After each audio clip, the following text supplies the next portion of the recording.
Colleen, we're going to begin the meeting now. Colleen, can you hear me? Okay, Jill, Councilwoman McGuire, are you with us? This conference will now be recorded. Councilwoman McGuire, are you with us? I'm here. Very good. And I am. John McCann is with us, correct? John McCann? Very good. Everyone else, please mute your phone.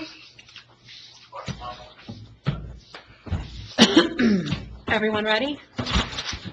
Good evening. Welcome to the May 5th, 2020 regular meeting of the Emerson governing body.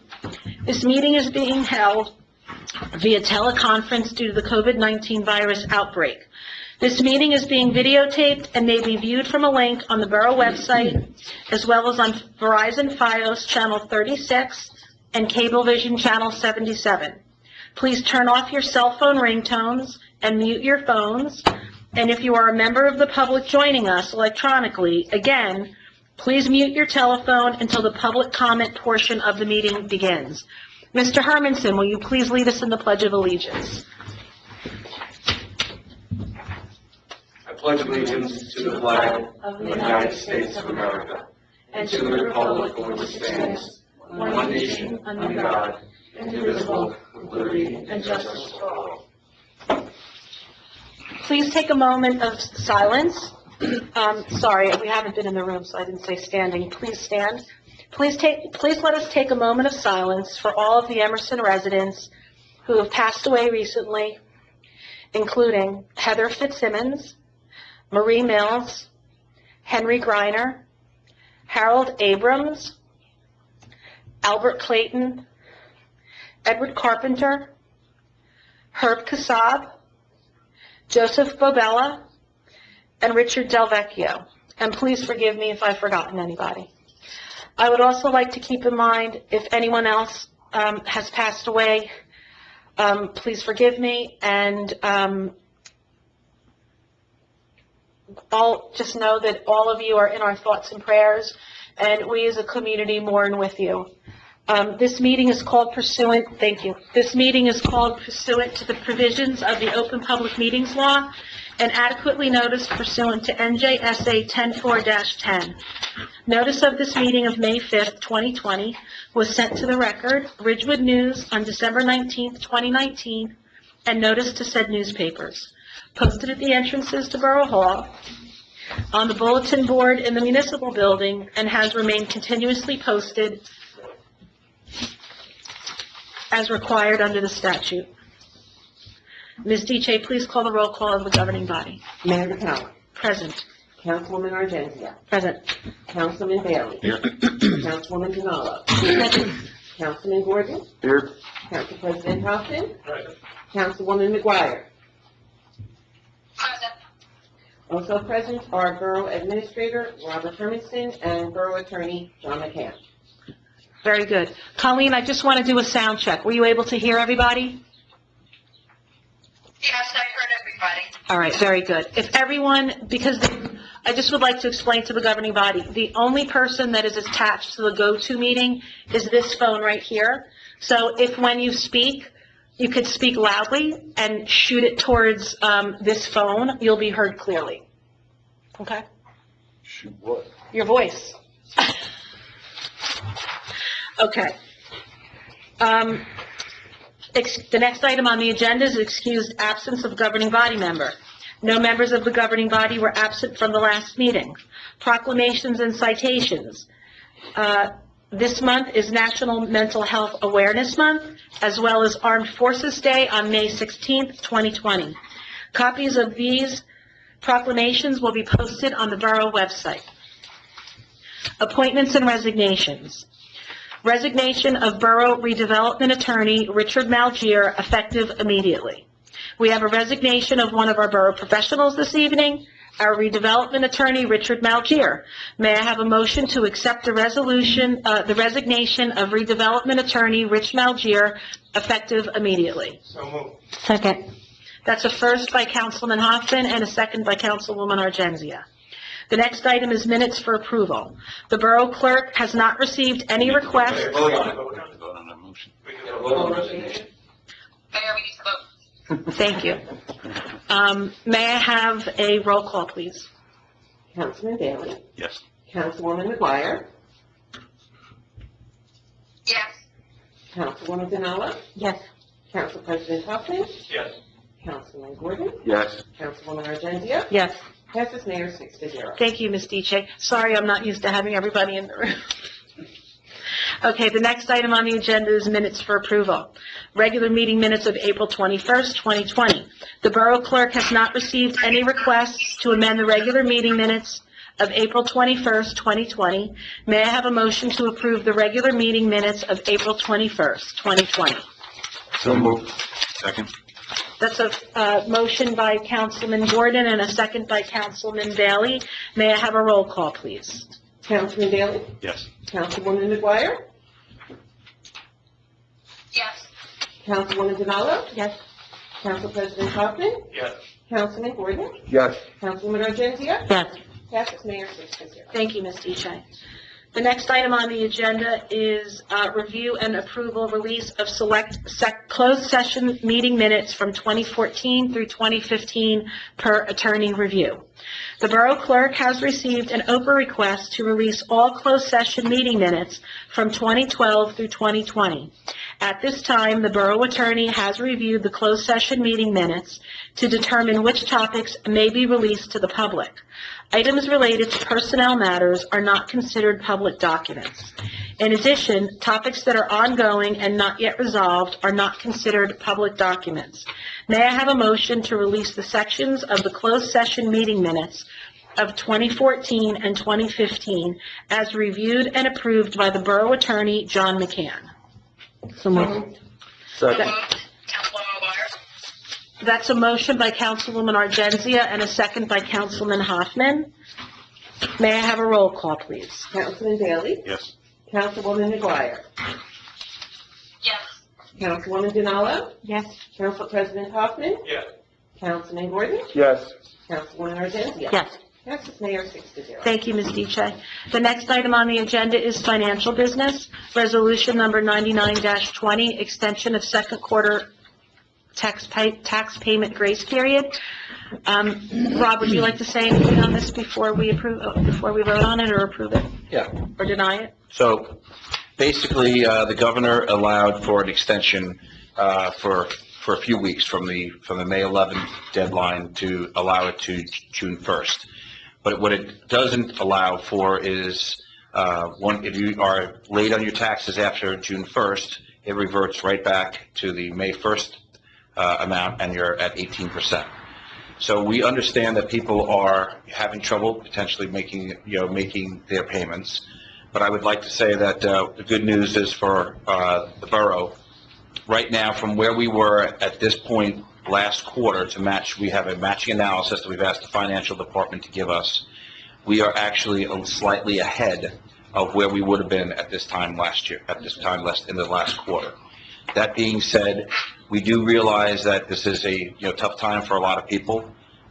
So if there is something that can be done, that you have make a partial payment and to keep the payments what you owe under $1,500, that allows the amount to be that's on there on the interest rate for be due of 8% as opposed to 18%. Also, I would ask that anyone who is having other issues or paying to reach directly out to the CFO, to reach out to her, to speak to Lauren, to see if there's things of how we work together and things that can be done. But at this point right now, we are more concerned, obviously, about August, to see what would potentially happen in August, knowing that we're doing very well as of this moment now. But that's because this virus hit. Most people had made payments already to their escrow accounts in February, March, and April. So we're going to have to see what happens as we go forward, towards that August payment. But that's pretty much where we are right now. And I want to thank Lauren, really, for doing a great job on a lot of this and for giving me the analysis every day of keeping track of where we are to the benefit for the borough. Okay. So the borough has done everything that it can under these rules and regulations. Is this we're doing exactly what the rule and regulation says, nothing I less. think you're going to have to speak up. I don't know if Oh, you're I'm going sorry. to. Yeah, that is correct. So right now, there is nothing more that we could do. To help It people. had to come from the governor's office to move this on taxes. We could not and cannot do this on our own, without, even with this now resolution that you're very looking at here. This had to be done first from the governor's office to allow us to even contemplate doing this. So that's where we're at. And Lauren does welcome phone calls from residents that are having difficulties, and she's more than happy to help them out with some kind of a payment plan, so that as we're getting through the tax payment that's due now, and then moving towards August, that maybe she could help people with a payment plan for June, July, August, so that when August comes, it's not, oh no, my rent, my taxes are due. She wants to be able to help people and advise them on how to keep the interest rates low, and how to hopefully manage the taxes so that we're still able to pay our bills. One of the biggest problems that we're going to see. Give as much help as possible to the residents. And one of the biggest problems that we're going to see is that you push this payment back to June 1st. The next payment is only due 2 months later. So it's now, they're giving you 4 months to try to make something, and then you're due again 2 months later. So, this is where we have to start to make sure that we're checking where our revenues are coming in to see how they are. And if there is people who are having issues, that's why we're asking them to reach out to the CFO, so there's ways that we can try to work together. Okay, anything else? No, that's it, thank you. Okay. Thanks for the explanation. Anyone else have any questions about that? If not, may I have a motion to approve resolution number 99-20, extension of second quarter tax payment grace period? So moved, Councilwoman McGuire. Second. Well, that was actually a first by Councilwoman Denalo and a second by Councilwoman Gordon. Councilwoman McGuire. I'm looking at She's in a you. delay, that's why. Yeah, she is on a little delay there. It's a little delay from us of what we're going to do, we're live, so we're getting it. Okay. May I have a roll call, please? Councilman Daley? Yes. Councilwoman McGuire? Yes. Councilwoman Denola? Yes. Council President Thompson? Yes. Councilman Gordon? Yes. Councilwoman Arzenzia? Yes. Passes, Mayor, 6-0. Thank you, Ms. Diche. The next item on the agenda is unfinished business. Number 8, open space grant, discuss ideas and whether to apply. The deadline is May 18th, 2020. Mr. Hermanson? So first off, I want to thank Councilwoman McGuire, I want to thank Councilman Hoffman, Councilman Bailey, and Councilman Gordon, just as the way for the last couple of days, they have been contacting me about ideas and things that they wanted to see done. One of the things that was interested from Mr. Hoffman, along with Councilwoman McGuire, is basically an amphitheater, discussing an amphitheater and a type of approach down between Hillman and Volano School. When I was having that conversation yesterday to ask and go over to look at the fields and to look to see where we could potentially put them, I had reached out to our risk manager to see if we were able to put the shelters where they were, knowing they were fields. And they sent me some notes on that, and we're looking into whether that's a potential possibility of where they were looking to locate it. In the middle of the conversation of where I was looking to go over to inspect those fields, Mr. Bailey contacted me and told me that there was he had an idea that he was looking to that work with the school, that the school potentially had an idea from, looking at Volano Field along with Hillman to see if there was something that we could do to work together. One of the things that was being discussed now was potentially having a straight all-purpose field of turfing from one end of Volano all the way down to Hillman, and taking out the dirt on those grounds and put everything through, lighting up the fields, putting the amphitheater in by the steps where coming down from Volano, actually build it into the hill, put a walking path around for halfway around Hillman and a full length around for both Volano all the way down to Hillman. So this would allow everyone, so you could come out of the senior center and walk, or you come out of the library and walk. And that was another discussion along with looking at the possibilities. There were a number of, things, like I said, that are now, obviously, this was, came in at the last second to look at. So we have to figure out the cost of lights, what the cost of turf would be, what the cost of, engineering and running power from, a source to get it to our lights. Another concern that, Mr. Gordon, who actually, I was walking over to go over to the field, and Mr. Gordon was on his bike. I ran into him yesterday, and he went with me. So we were standing over there together, looking at things, and then Mr. Nisanoff actually met us after Mr. Bailey reached out to Mr. Nisanoff and we told him we were heading over to the field, and he came in and actually spoke to us and said, hey, look, this is what our concept, this is what we're thinking. We would like to participate in this. If we do this and this does come about, they would be willing to put money towards the project. So one of the things that was a concern by Mr. Gordon is that that's where our fireworks are done, that we do our fireworks on the Volano field, and, what would happen about our fireworks. I reached out to the gentleman from Field Turf, which is one of the best products to put in when you're turfing the field. And I just received a response back from him literally at 7:22 this evening. It says, whenever possible, direct contact of fireworks should be avoided near our synthetic grass system. However, though some polython fibers can be singed when in contact with live embers, water will immediately, though, alleviate any damage. A fire extinguisher can be used, but water is preferable since it leaves no residue to penetrate the infill. However, either one is fine. Watering the field will certainly help reduce potential damage. However, whenever possible, the field should be covered by a fire resistance covering. Contact customer service department for a list of recommended suppliers. So there are things that can be put onto the field if you cover the field so that you can do you would be able to do fireworks in the same position, same spot for this, which is another possibility, which was something that people were concerned about. I do not have costs right now for the lights, obviously, since I spoke to one person today about the lighting on Musco and the lighting company that's there, and I do not have costs associated with Field Turf, but I did reach out to both of them to give us an idea. This is a concept plan, so this is not something that anyone's saying is etched in stone. One of the things that I did forget also is that they were talking about putting basketball courts, two full basketball courts behind where there's already basketball courts now, but incorporate that as where it currently is. They would also take the staircase coming down from Volano and build that in as a natural better way to walk down, so it's easier to get down, and put a handicap accessible ramp or accessible access in from Volano on that side coming in.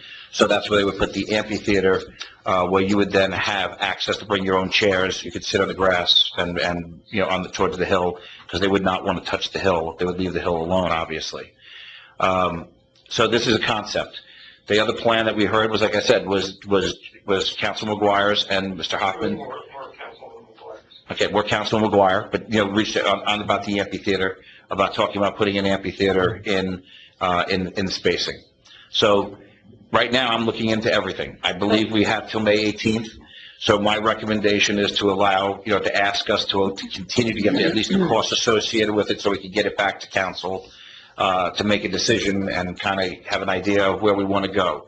The funding for this, we can be reached out through open space, through the county, and through Green Acres, also through the state, different programs. And if we do team up with the Board of Education, the cost would be split between, basically not even split, it'd be a third everything. You could get a third from the state and the county, a third from the Board of Education, and a third from us. Generally, on a regular program, if we're just doing it with us and the county or the state, it's 50-50.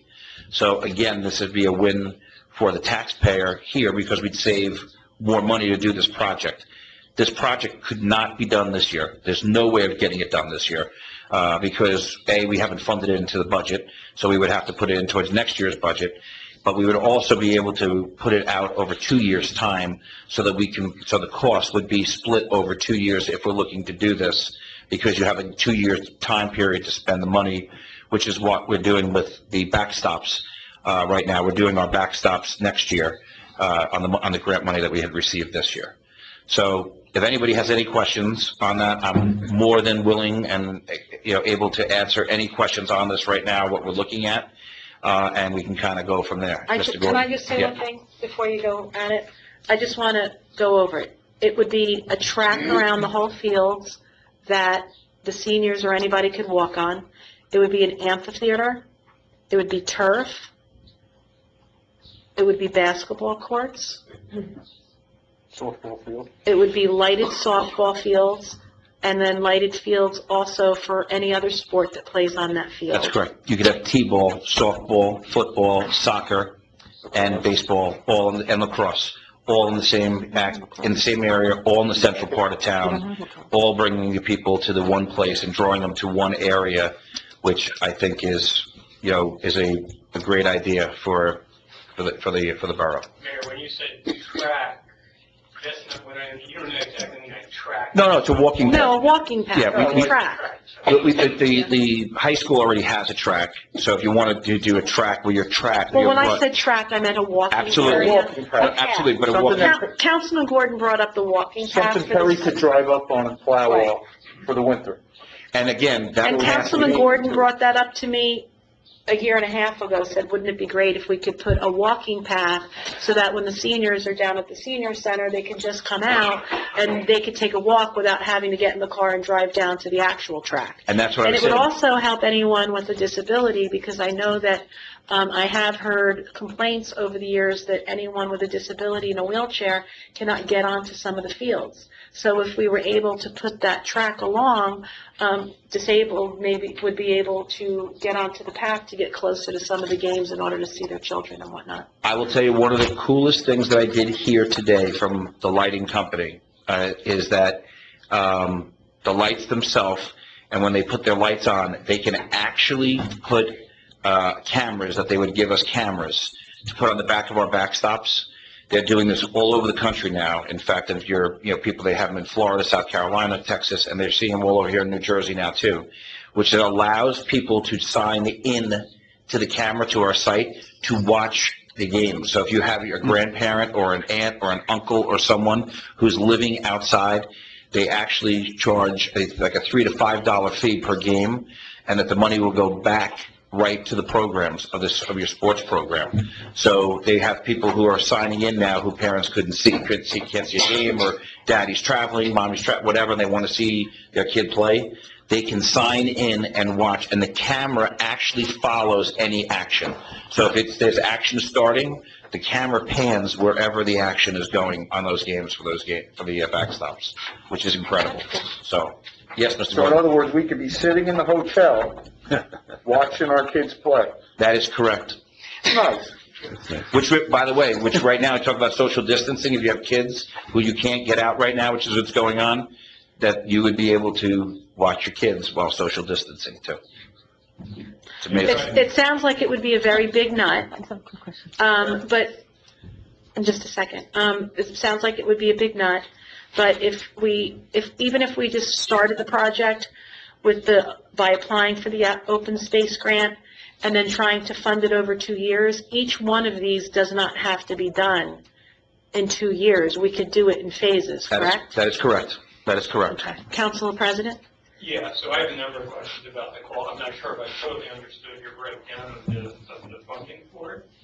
Part of it, if I understand correctly, is the county open space fund.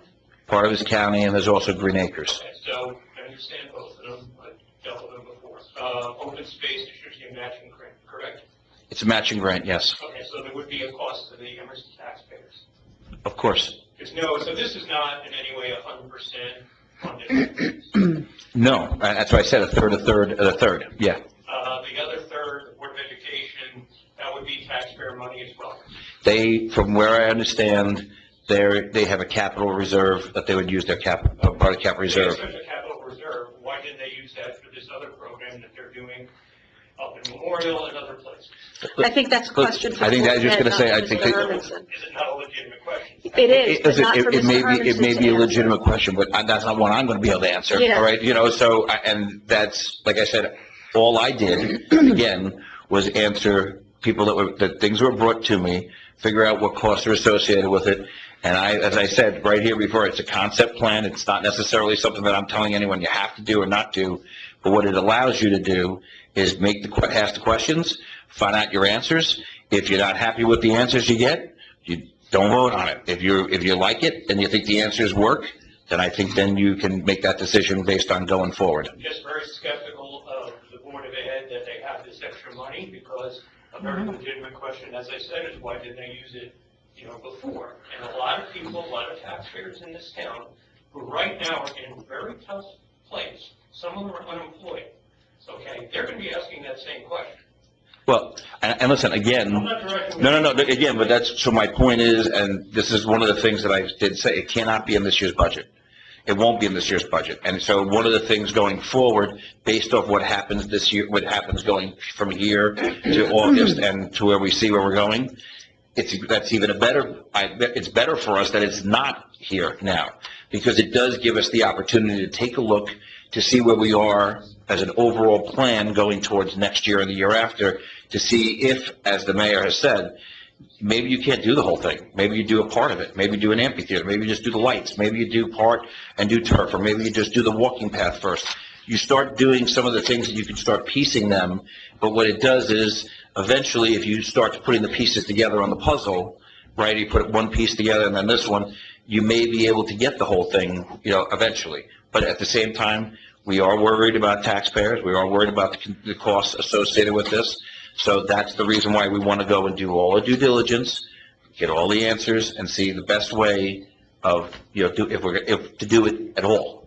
Anyone who thinks that the economy is magically going to come back into place next year is fooling themselves and doesn't know basic economics. Because everything's very uncertain. The economy could be even worse next year. We haven't even seen a ripple effect of people who lost their jobs and now they can't go out and pay money to go and do other things, and those businesses are going to be affected.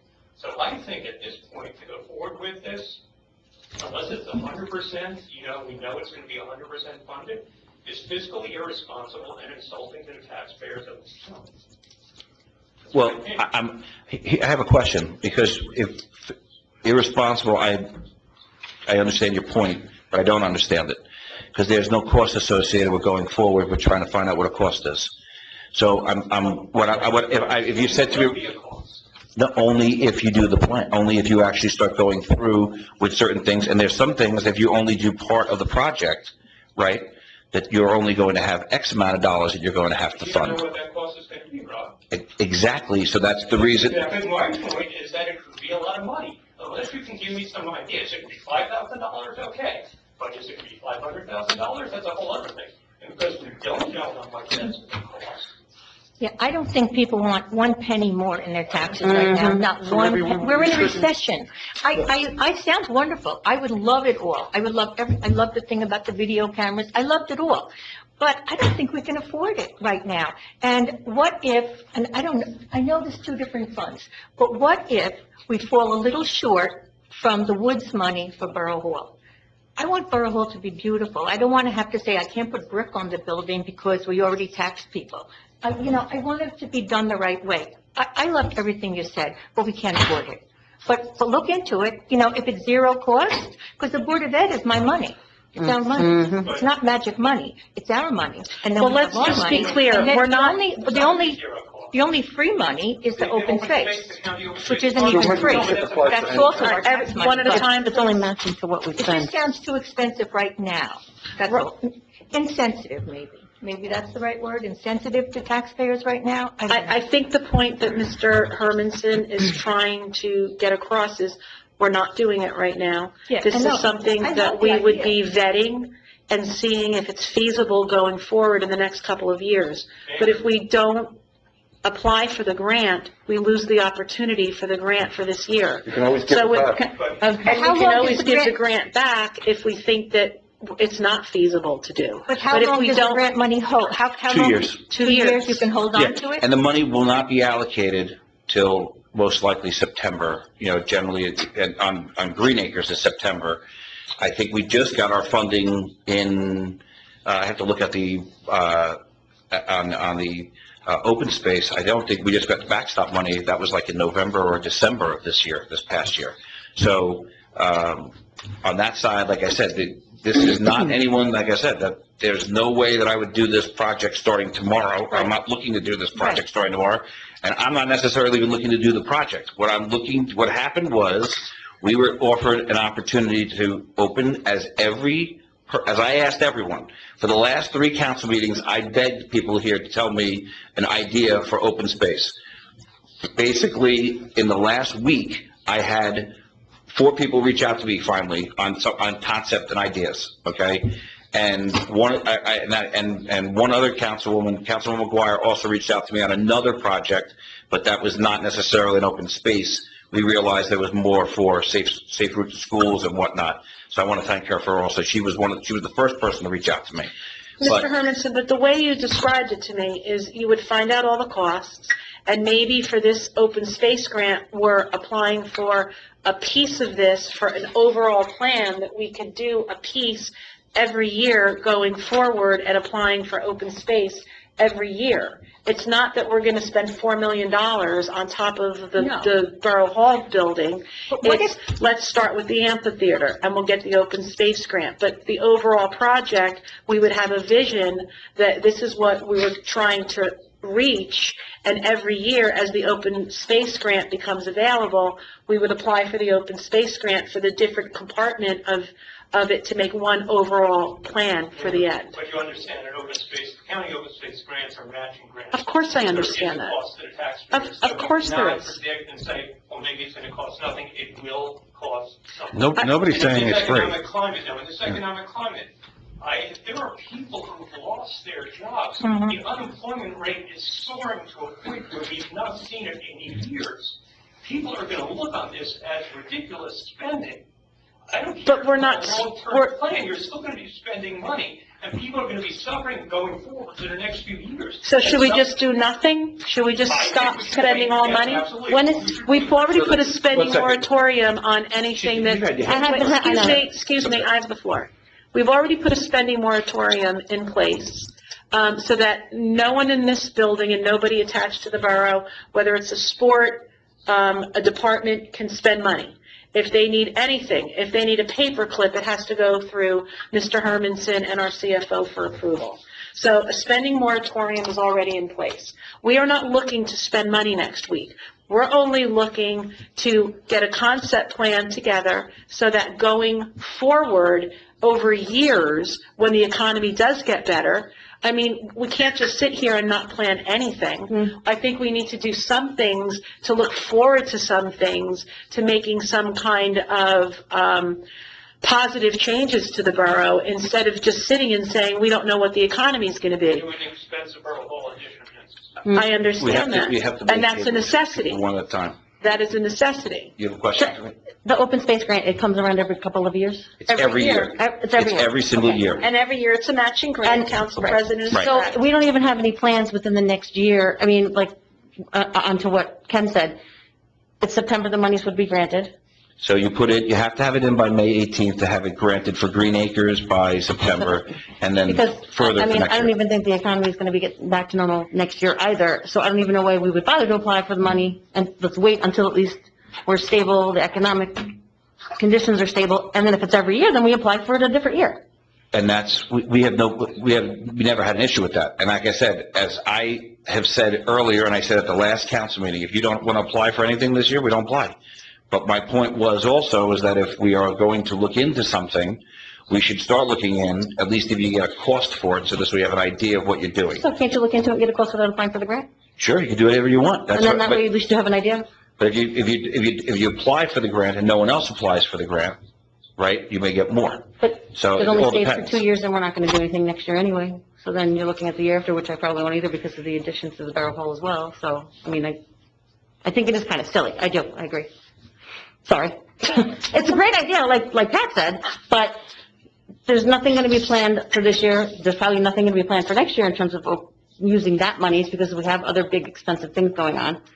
So I So would just, there's a couple of things I would tied. just say wait at least 2 years or 3 years and then maybe go from there. I still think this is just one person who's whatever. I still think you need the cost associated to try to figure out what you're doing.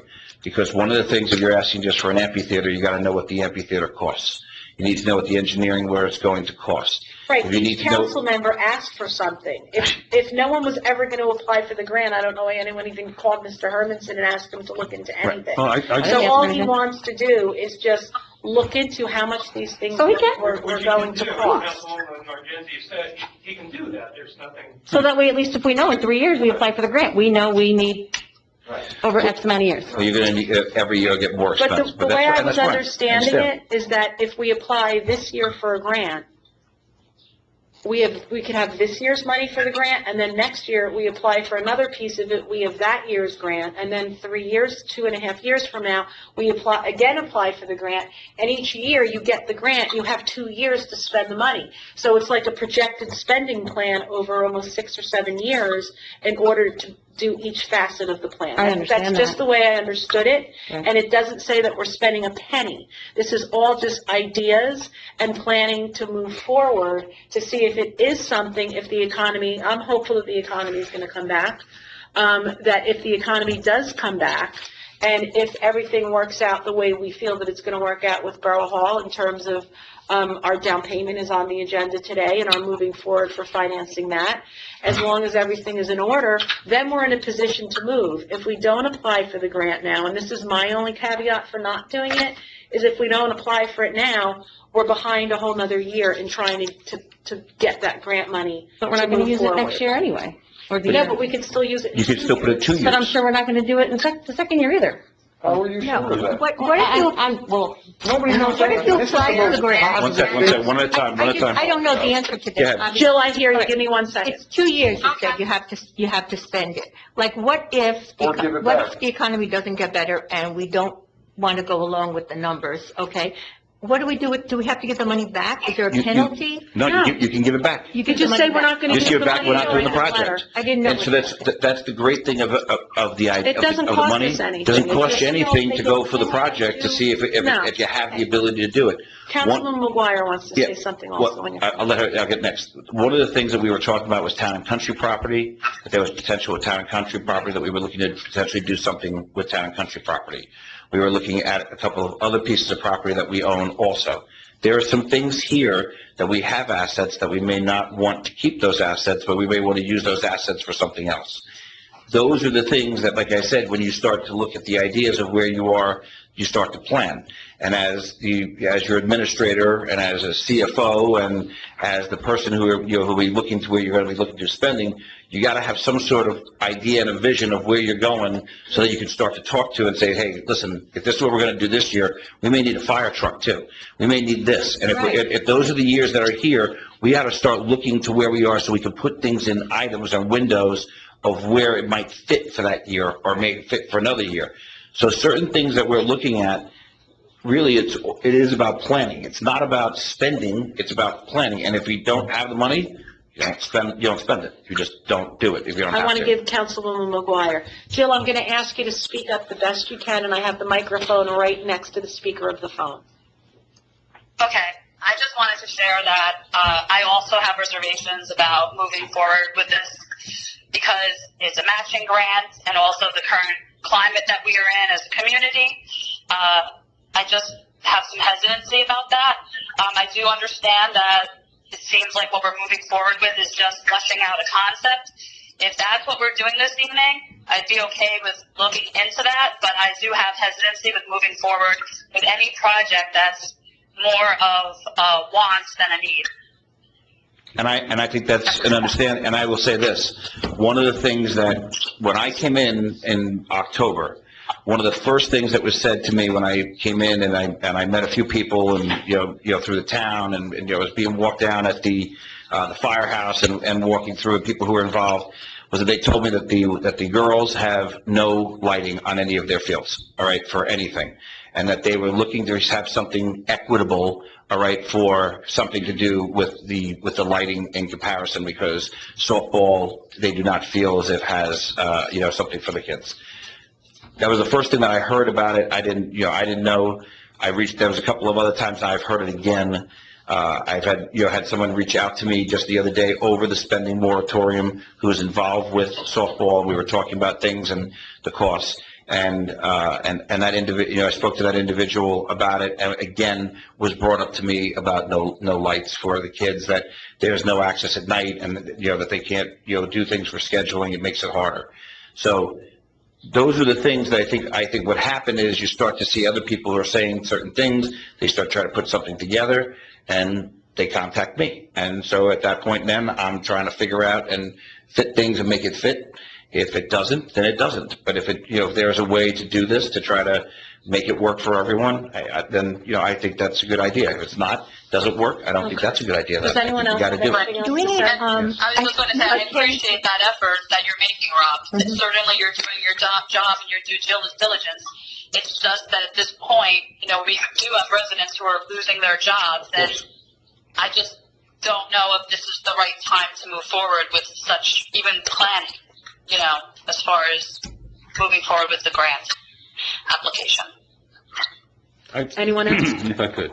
I just see that we're hitting all the negatives tonight, and money is the negative, but we haven't listed all the positives. And all I'm recommending is that we give Rob time to research this, to do his homework. Yeah. What do we get out of this? If one doesn't equal the other, then the decision's easy to make. But I think if we're just looking into something, I don't see any harm in that. Councilman, not a single member of this council here has said that we don't want them to look into it. Good. The Then question is right. moving forward with it. Well, that'll come when he brings his report back. Also, Right. once he looks into it, they'll dictate what gets done first, Mhm. and the placement of what's being done. Right. But you guys dictate that. All right, I can make give you the idea what the costs are and say, hey, this is what we do, here's where it is, what would you like to do? No, but And our then- borough engineer will say, well, first you have to do this, and then you have course. to do that. He'll give us the order for the things that we want to do, and if it doesn't work out, then it doesn't work out. I'm not looking to spend any money. We are not encumbering any money this year. I understand as well as everyone. I haven't worked since Christmas. I can't do what I do for a living. I've missed 2 holidays so far. So I get it. But, planning and applying for something, even though we're not spending any money by applying for it, and we're not spending any money planning. And just like we didn't do the gazebo because we didn't want to encumber the money because it was a matching grant last year, we can apply for it, and if we're in a better spot, we use it, and if we're not in a better spot, then we don't use it. So I don't see the negative in just applying for the grant. And then there would be a vote going forward whether to actually use the grant, whether to use to encumber the money for next year. That's my only takeaway, because I think it sounds like a beautiful enhancement for every single citizen in this town.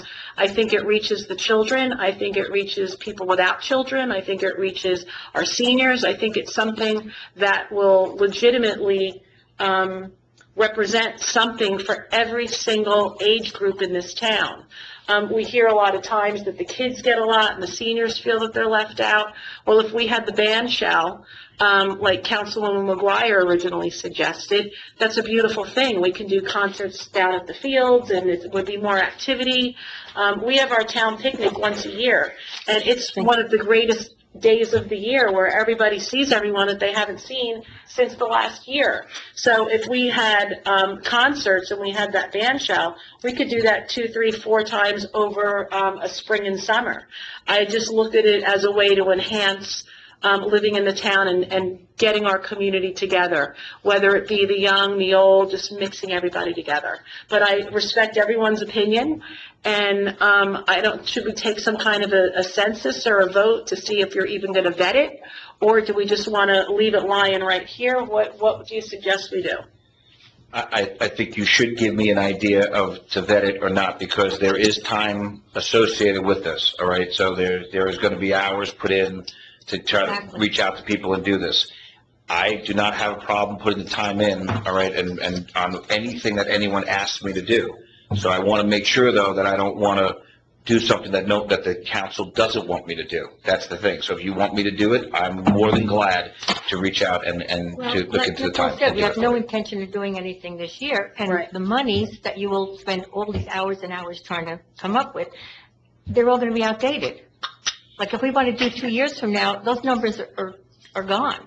No, You have to do generally all what new happens numbers. is when they give you a number, unless you're working with certain things, they're going to tell you with a parameter. They're not going to give you because it's like any other job. You start a job, they're not sure. Right. So they Nothing get goes set. down. It all But goes what they're going to do is they're just going to give you a rough estimate. They're going to give you estimates of what's going on. So like today, I sat with Musco on the field because Musco is who we currently have our lighting system with. So we already have Hillman lit up. It gets lit up, as you know, it's going to be, as the mayor will her report on Friday night, you see it lit up. The part that is not lit up is what's next to it, which is Volano. So Volano would be something that they would want to light up to tie that in there for those fields also. So there's one cost. There's money savings there too. Absolutely, with LEDs. LED lights. Absolutely, there's So no what those doubt. lights cost the town now to run is ridiculous. Well, you can change the lighting. I have a question, in regard, if we went through it and going into the future, who's responsible for the maintenance for the years? The turf field, even though they last a long time, I looked into this many years ago when we were on my first term on the council, when we were talking about the turf field for the soccer field. They don't last forever. About 12, between 10 to 12 years, you get most, some you get more, some you get 14, 15. So my question is, who would be responsible for paying for the maintenance? So basically, that's one of the things that we did discuss that, as we were saying, and Mr. Gordon was with me when we were discussing, if we did Volano Field, all right, we would still recommend that that portion would be maintained, since it's field turf, you're not going to have to really maintain a lot of maintenance except for one that has to be replaced. We would then reach out again to both the school and ourselves if we were going to do anything, because we would tie in, because again, it would be a third, and a third, as opposed to half and half. So it would recommend that it be still the best way of doing that, because it would be the most efficient way to get that from for the taxpayer. And if we had that half penny idea and quarter penny for the funding, that could be used for this. That would absolutely been something that you could use this for, this project. This is one of those things that is absolutely, and the open space grant and Green Acres gives more money to towns that have an open space tax. So you generally will get more if you did have the open space tax, yes. But then I would point out that open space tax would still be taxpayer. Right, we Of course, discussed it already. but if you had, let's say you had a bond on that you're going to use this to have, that's where you were going to come up, the money that you have in your open space would pay the bond. That's exactly it. So you're paying it as you go and paying it off. And so this way you're not looking to have to come up with a big chunk of money. That was the idea. But at the same time, like I said, those are things that are planned. That's why we talked about some of the things that I said were in a toolbox to take a look at, so that if we have other land that comes up that we may want to purchase going forward, you'd have money to do that. But like I said, these are all conceptual ideas. There's nothing here that's etched in stone. It's one of the things I do think, though, that, when you look at other towns and you look at other places, that there are some things that the other towns are, that the reason why you're hearing people ask us about certain things that are not here that they would like to have. But those are also, as you said earlier, they're wants, not necessarily needs at this moment. But I think what we should be doing is still vetting things so we have an idea of what we're doing to go forward. That's all. Well, thank you for that vision. Anyone else have anything to say? I keep getting like static. Does this have a speaker on it? Could I be hearing something off of this machine? I keep getting static in my left ear. It sounds like. No, it's not. I don't know if it's this machine or, Pat, do you have a phone on by any chance? No. They're on headphones, but I don't want to play with anything. Are there headphones maybe that I'm hearing? Because I'm hearing like an echo in my left ear. Headphones, one moving away, but I don't want to disconnect them. What headphones? How would I know if they were working? You'd hear. Oh, that's what's working. That's what I hear. Okay. So can I just unplug them? There's just a little plug right here. Okay. Oh, no.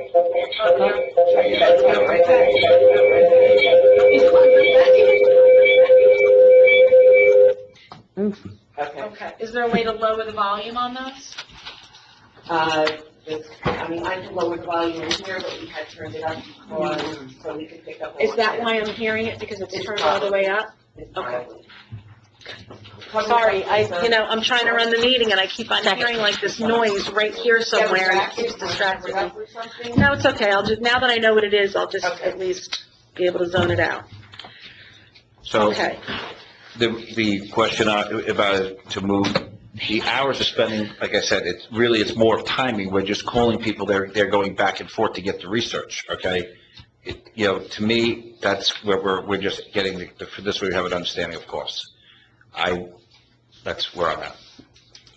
Myself personally, I do not have an issue doing the work. I like the work. It's not a problem. I have no problem, whatever anyone asks me to do, I look into anything, all right? And I do think that we should get an idea is probably not a bad thing to have, just to get the idea of what the cost could be. So do you want to take a straw poll? Do you want to take a vote? How do you want to handle it? I would just like to see a report back. Our next meeting would still be time. The next meeting is actually a daily. Yeah, that's The part of the 18th issue. is, now, they may do something, I don't know, that's one of the things that they were discussing at the county, whether they're going to extend dates for this, because they're not sure what's going to happen with some of the things that are going on. I could reach out to see if they may change, but there's something else, I think, after closed session, we have another discussion that I think there may be something that, might be able to change that, too. Okay. All right. So I'm just going to do this. Councilman Bailey, would you like to hear more about this? At this point, yes, Could you put your mask up, because I can't hear you? you don't want to No, look at he me. I can't haven't take his shaved in a mask month.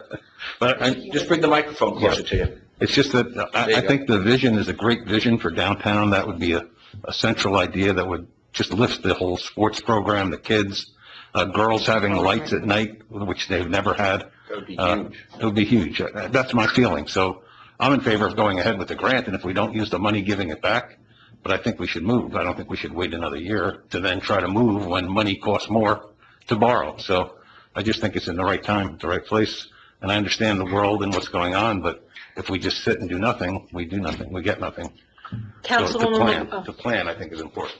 she's usually next. Councilwoman McGuire, or you are. Councilwoman McGuire, do you want to give some, how do you feel about it? Should we move forward, or what's your opinion? I'm willing to have the administrator flesh out the concept and get back to us. Okay. Councilwoman Dinello?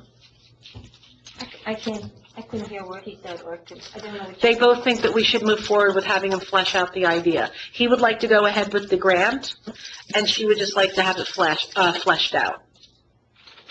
you just look into it. Yes. Yeah, I don't know, it just seems like a lot of work if we're not going to do it. And we can't afford to do it. So it just seems like an awful lot of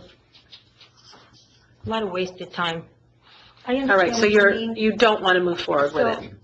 I just don't know where we're going with it. If we don't have any money. At this point, we're just going to kind of say a yes or a no, whether we want to move forward with it, because we've discussed it for a long time.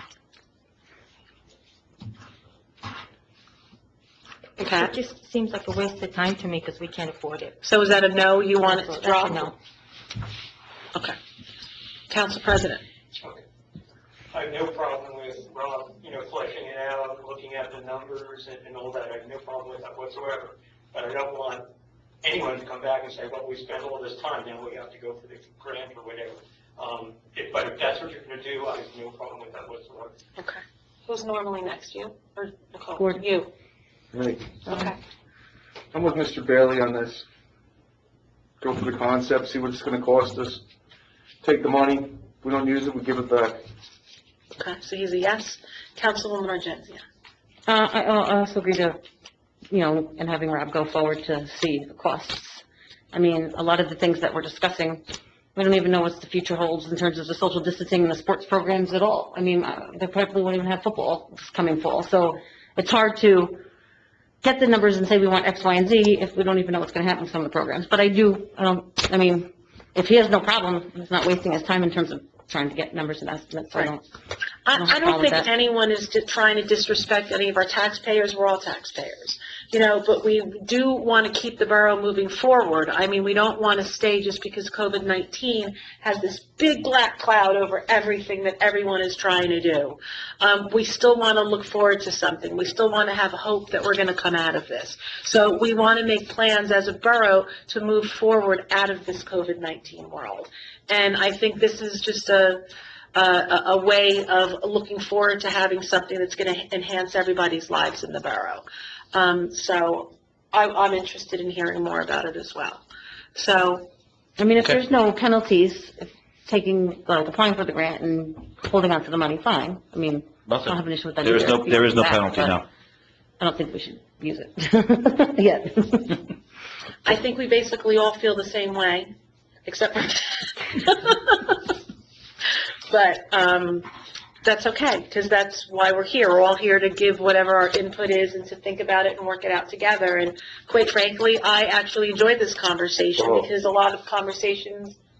I enjoyed it also. You enjoyed It was it? positive. Well, it's nice to flesh out an idea and have the public see what everyone is feeling and hear ideas. And then at this point, the public can join us and comment at public session, or they could write a letter to the governing body and we could get the input. This will be on television tomorrow. It'll be on YouTube and people will see something that we're contemplating. And I think we'll know pretty quickly whether it's a good deal or not, because I think people will immediately, reach out to us. So I'm glad that we had this discussion, and we'll put it to rest for right now and move on to the next item on the agenda, which is new business, discussion of personnel policies related to the state of emergency.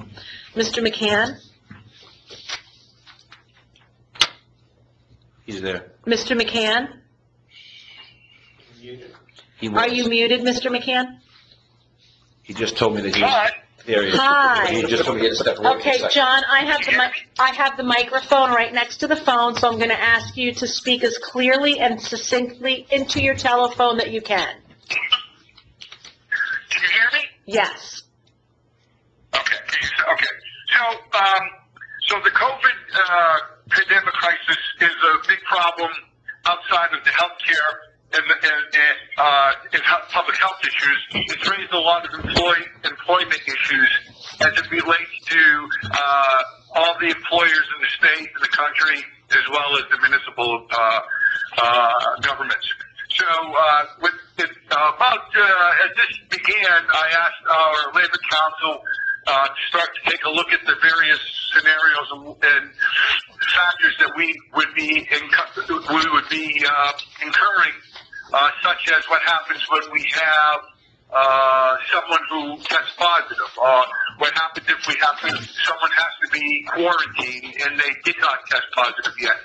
So couple that with the federal government passing a new law called the CARES Act, which expanded benefits for people with COVID and people who are affected by COVID, whether they're quarantined or not. They dug deep and they did a lot of research into the various programs that are now available to all the employees. The federal law requires and state law requires posters to be displayed, and I believe we've complied with that, correct, Rob? All the new posters are up? That is correct. Okay.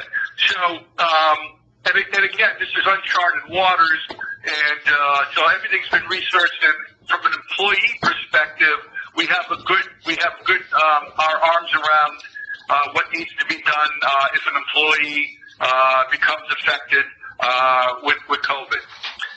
Having said that, it also creates other issues as articulated in your discussion with regard to the grant.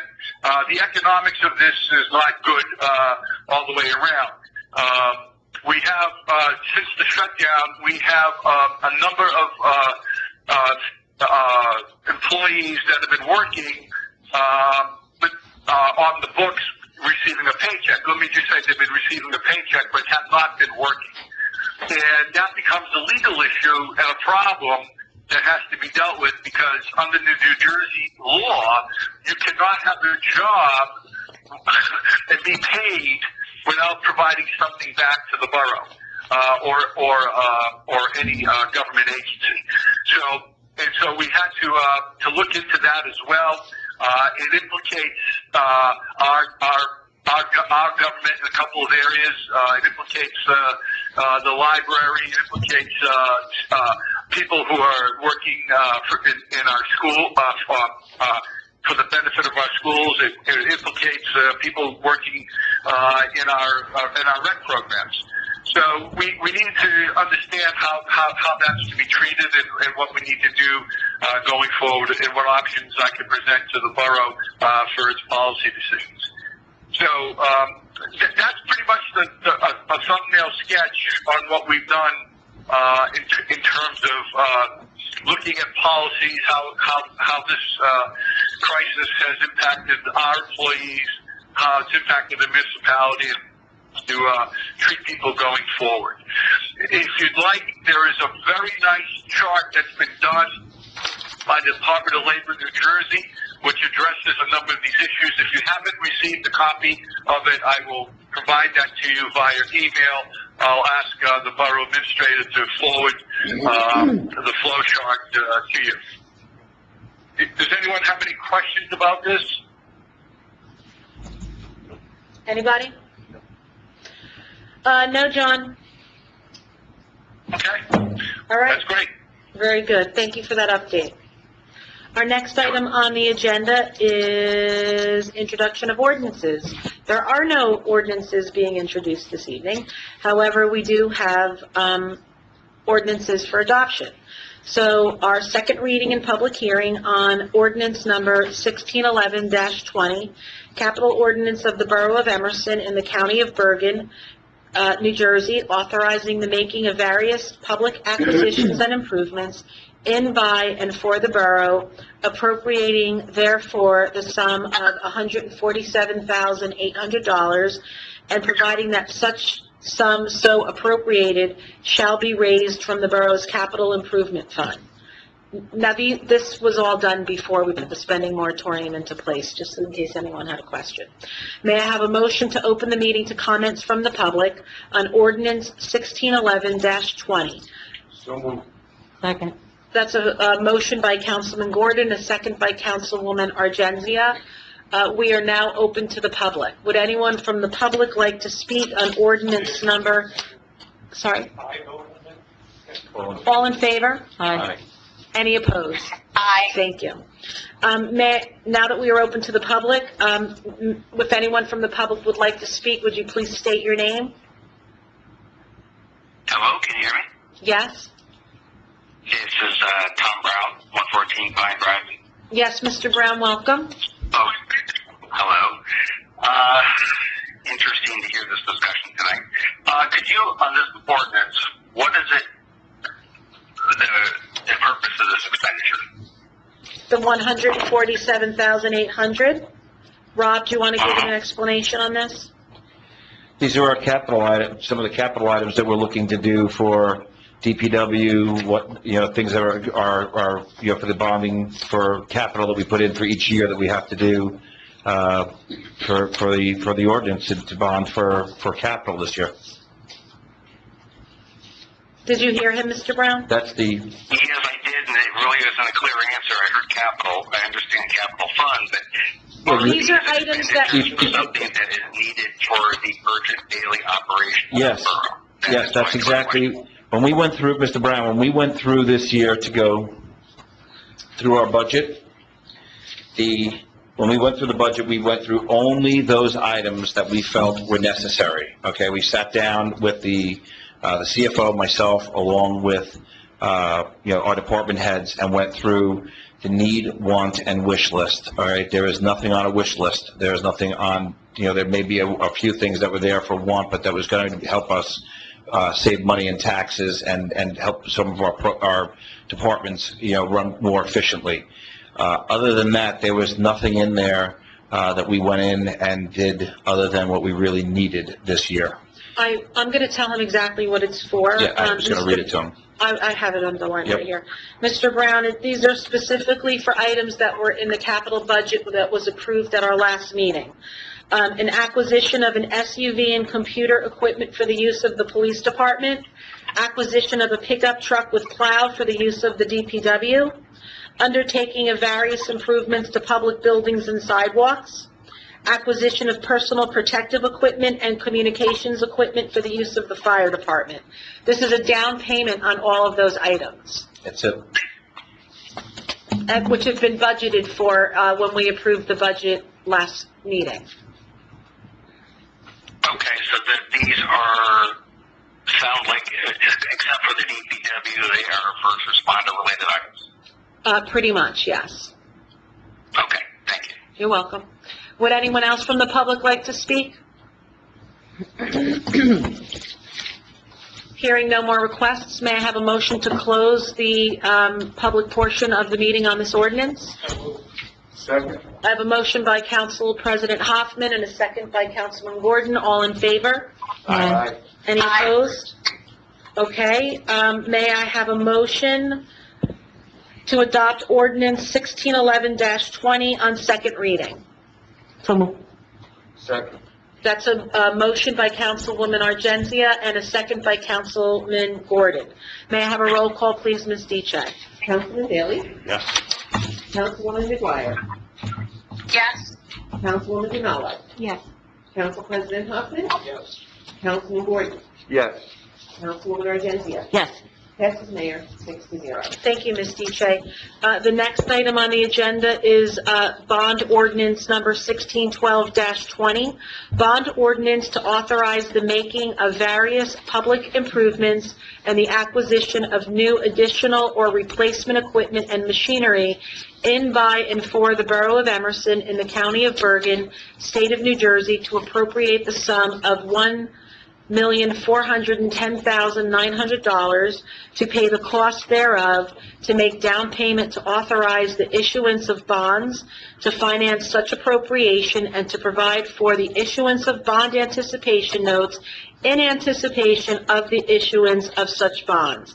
May I have a motion to open the meeting to comments from the public on bond ordinance 1612-20? So moved.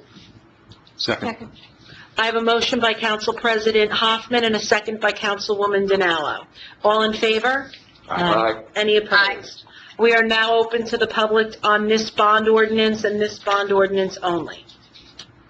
Would anyone from the public like to speak? Yes, this is Tom Brown. Yes, Mr. Brown. 114, I'll read myself again. Apparently no one calls in, and that's sad. Actually, there's several people on the line. Oh, okay. What is the purpose of this ordinance?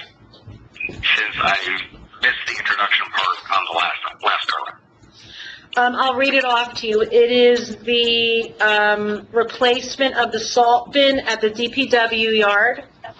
It is the 2020 road resurfacing program. It is the acquisition of new additional or replacement equipment for breathing apparatus for the fire department. It is the architectural services for the phase of the renovation for the municipal building. So each one of these has a life expectancy of longer than, what is it, 15 years, Rob? Yes. 15 years, and that is why this is in a separate bond. These are the capital costs for these large improvements for the borough. And the cost for the borough There's a couple. architects planning, what's the line item for that? One more time with The that? aggregate appropriation and estimated cost is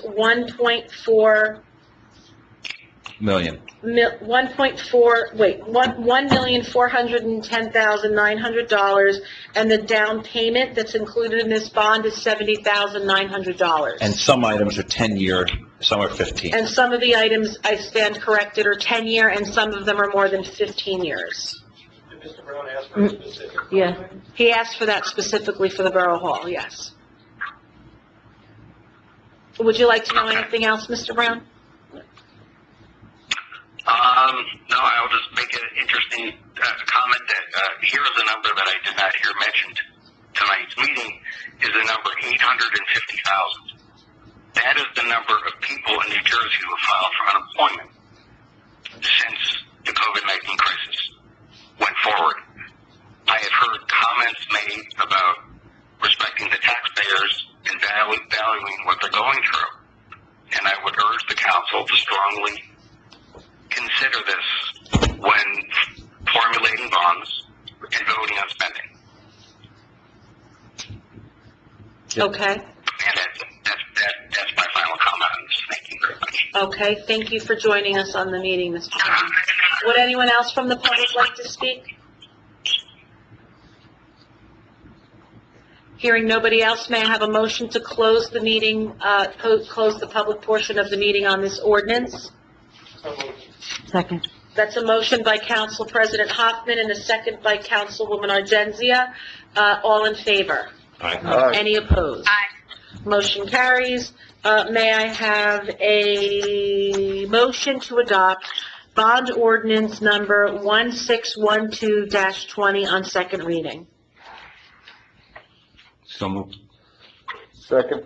That's a motion by Councilman Daley and a second by Councilman Gordon. May I have a roll call, please, Ms. Diche, on the bond ordinance? Yes, Mayor. Councilman Daley? Yes. Councilwoman McGuire? Abstain? Councilwoman Demola? Yes. Council President Hoffman? Yes.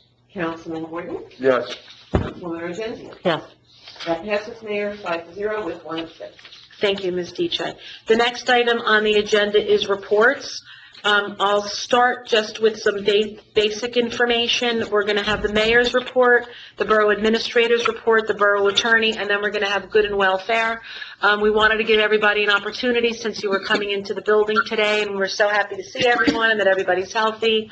But we did want to give you an opportunity just to say something if you like to the public, but we're not technically doing full reports tonight. So if you don't have your report from your liaison assignment, that's okay. But if you'd like to say something to the public or to anyone here, you're more than welcome. So I'll just start off with general housekeeping information. I'm going to start off with two things that the governing body needs to know. So the class of 2020, unfortunately, they're not going back to school.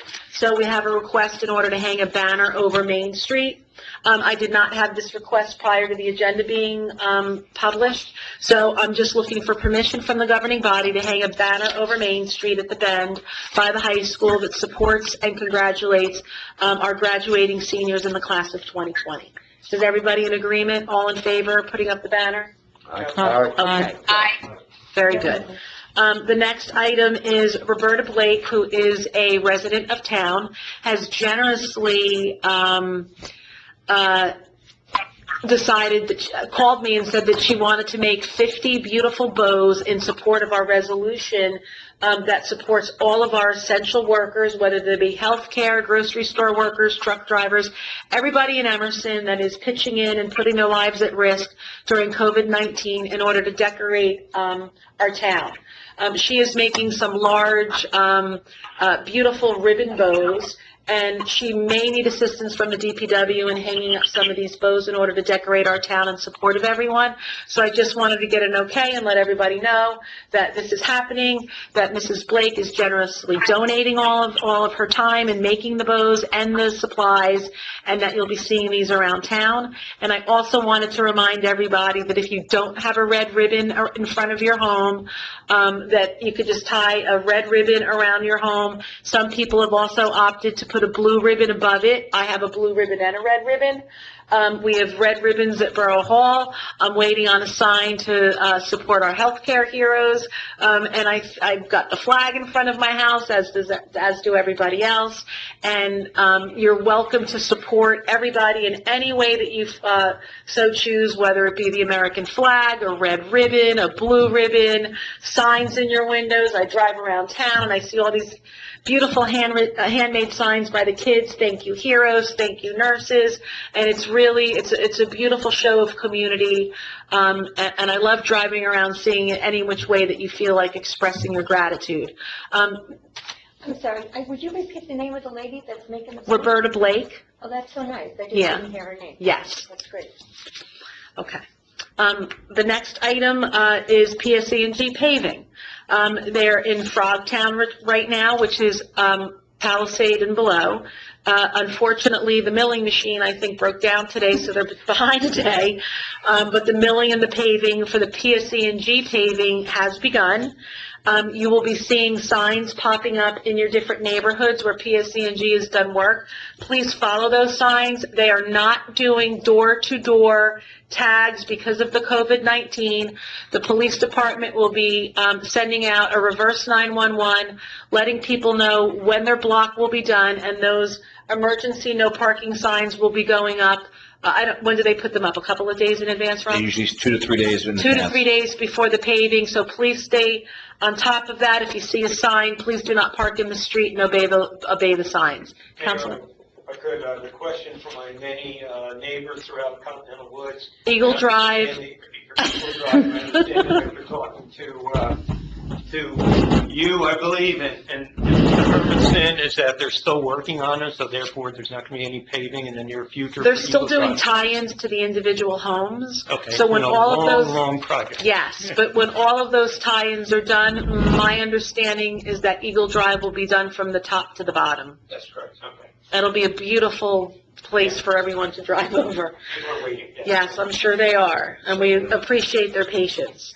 Okay, so everyone heard last week during the reverse 911 call that we are joining the Board of Ed in support of our 2020 seniors in lighting up the rec fields in Emerson at our ball field, as well as the high school field with the Board of Ed at 8:20 on Friday nights for 20 minutes and 20 seconds. Everybody asked if this was an in-person event. I'm told that you can go down to the fields, but if you do, you must practice social distancing, you must be 6 feet apart, you must be wearing a mask, and you must go home right after the lights are off because the governor still has us in an 8 o'clock curfew. So if you do choose to go down to the Hillman Field in order to see the lights and congregate for a couple of minutes there and talk to people from 6 feet apart, you're welcome to, but after it's over with, the lights are out, please go home and be safe. The church carnival for this year is unfortunately canceled due to the COVID-19. We got a letter from Father Paul at Assumption Church, and we're sorry to hear that, but we do look forward to when they reschedule that. Birthday drive-bys. These are such a great, uplifting mechanism to keep the kids and some adults happy, even though they're not able to celebrate their birthdays. But I cannot stress enough, and I have said this on every single one of my messages that have gone out, you must stay buckled in the car. We cannot have children or adults hanging out of windows or standing up out through the sunroofs of SUVs or cars. If it continues, the drive-by birthdays will be stopped. It's very unfortunate. I know that you want to have fun. I hate to be a killjoy. I know that this is a lot of fun and it's the only way to celebrate, but we have to do it safely and do it so that nobody gets hurt. The next item is our last meeting, we put together a committee of the nursing homes, nursing and long-term care facilities. We've had some progress with that. There was an article in today's paper. I think Rob is going to talk a little bit more about this.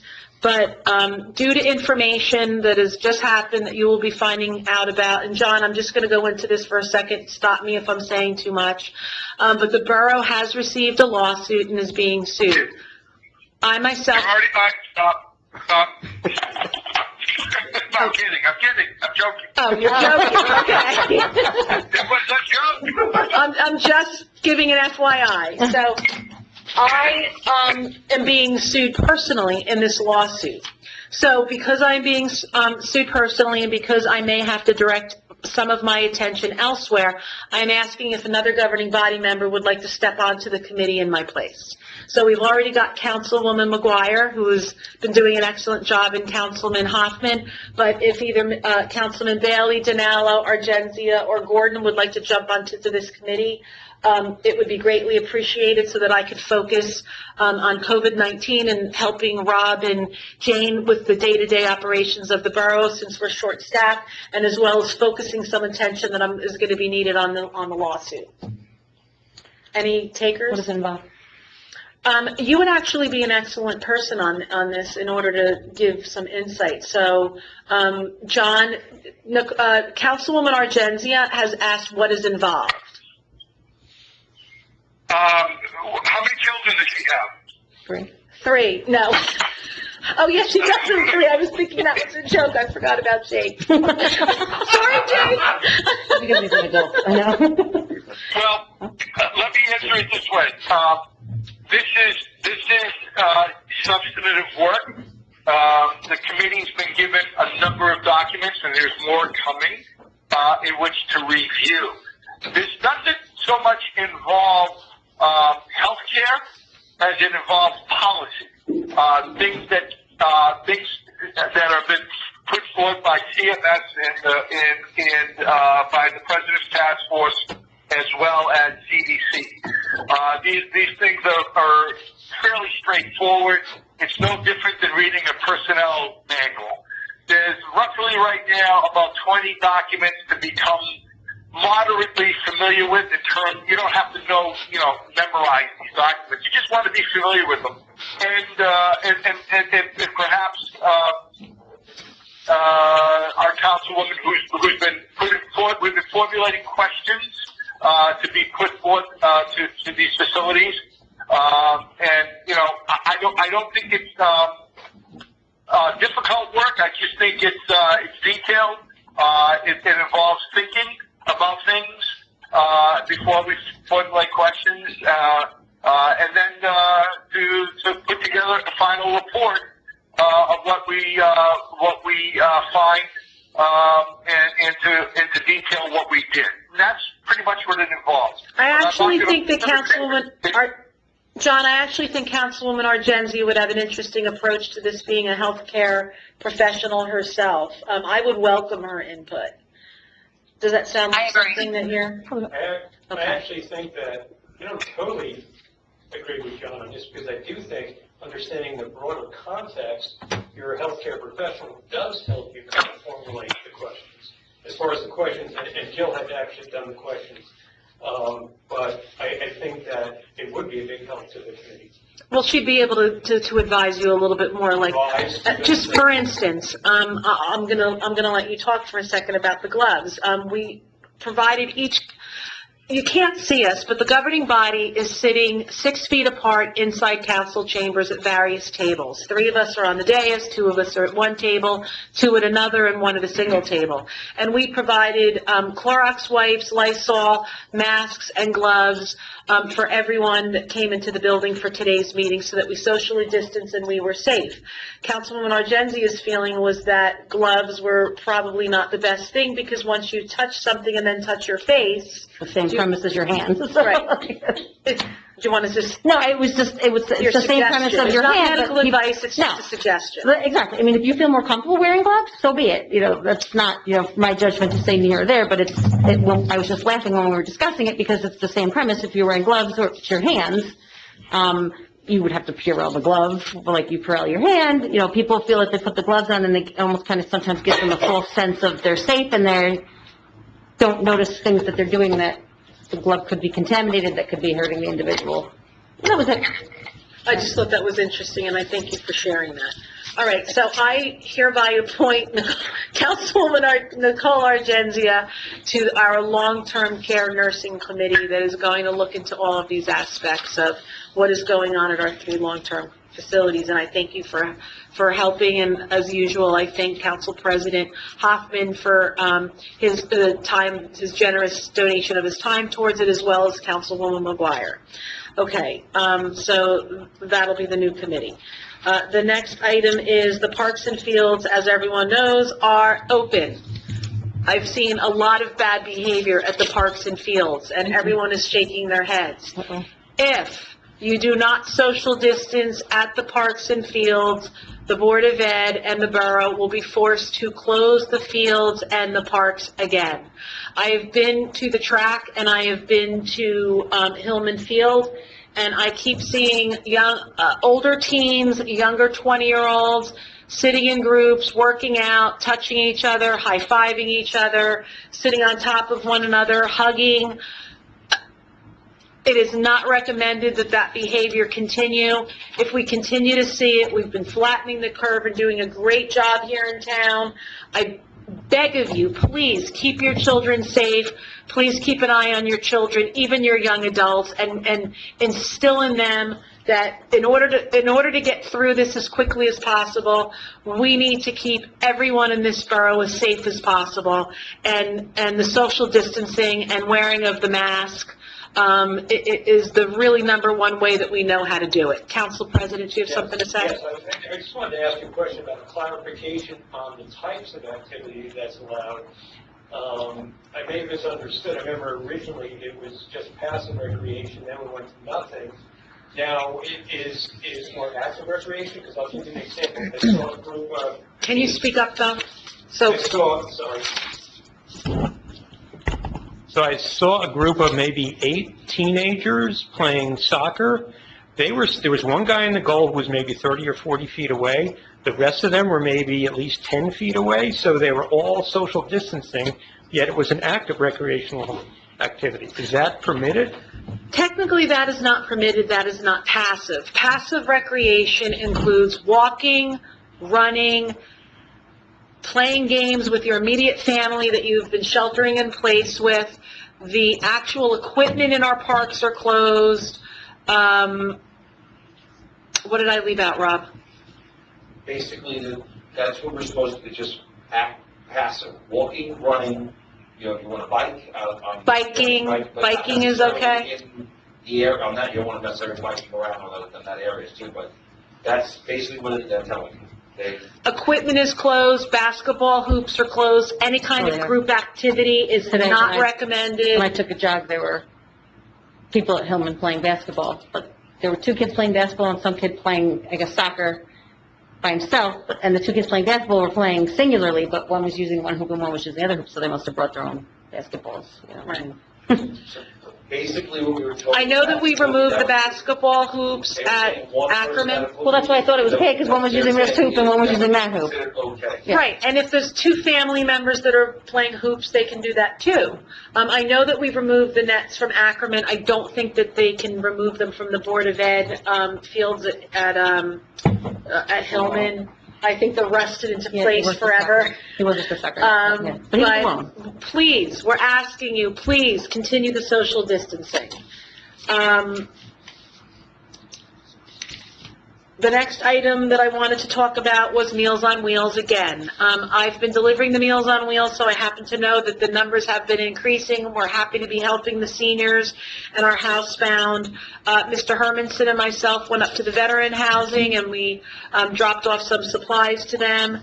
We have very, very generous people that have lived in this town, as well as the Stephanie Morgan Foundation and the Eric Ayala Foundation, that have donated money to different eateries in town in order to provide staples to our seniors and our housebound. If you are in need of food, if you cannot leave your house, if you are having any kind of monetary difficulty, please reach out to whichever religious leader in this town that you are comfortable with, whether it is Rabbi Deborah, Father Paul at Assumption, or Pastor Rivera at the Emerson Bible Church. Please reach out to them. They will get in touch, and someone from one of the religious will deliver to you, or Short Rounds themselves, or one of the other eateries will deliver to you. There is help available if you're having difficulty putting food on the table. The next item, the building department is open now from 8:30 to 3. Rob, what kinds of applications are they taking right now? Basically, the governor's policy right now, his executive orders tells us that nothing, that they can start anything new on new projects unless it's emergency or was already have been started, or we're looking with CCOs in order to have house closings and things like that. We are working in the best way possible through those, to work with people who are people who are outside the house, social distancing while they're there. But that is basically where we're at. The mayor, for 2 weeks in a row, has been told on our conference call that she's asked the best questions with the governor. This last one was at the pool, over at pools, on the pool permits. Because and the opening of the parks. That's the second one. After I said that, I was like, you took the words out of my mouth. So the first one was about the pools, that we were looking for new permits, and people were trying to get their pools opened and above-ground pools and whatnot, and they want to have them ready. And technically speaking, we were not allowed to do that. but the governor's office had said to the mayor directly that that was a fantastic question, and questions like that, please keep sending in writing and sending them to us so we can send them in the right place, because it makes the most sense. The week before, she asked about opening the parks to the state and to the county, because we were going to see warm weather and it was going to overflow into our parks, into the smaller towns and the smaller places, and that the bigger parks, to open them up, would help alleviate some of those issues. They then told her again that that was a great question, and lo and behold, I didn't actually request that, I actually demanded that. you did, and you then spoke out with the other mayors in the county here too, in Pascack Valley, and basically we did open our park first on Friday before the governor did, in order to do that, and that was based off the mayor. So a lot of the stuff that we're doing with the permits and things like that, we are reaching out to try to figure out as we go along on the things that are necessary from our residents, what our residents are telling us, which is why we looked about the pool and the CCOs. The CCO was a big problem in the beginning right away, because you had a lot of people who were closing immediately. Now that kind of we know where things are and we've been in this, things have kind of found its level here, and so we're working on it. And I have to thank our inspectors and our building department for doing a great job and really in very difficult times and trying to make this work. Okay. So we are working. We are open 8:30 to 3 right now every day.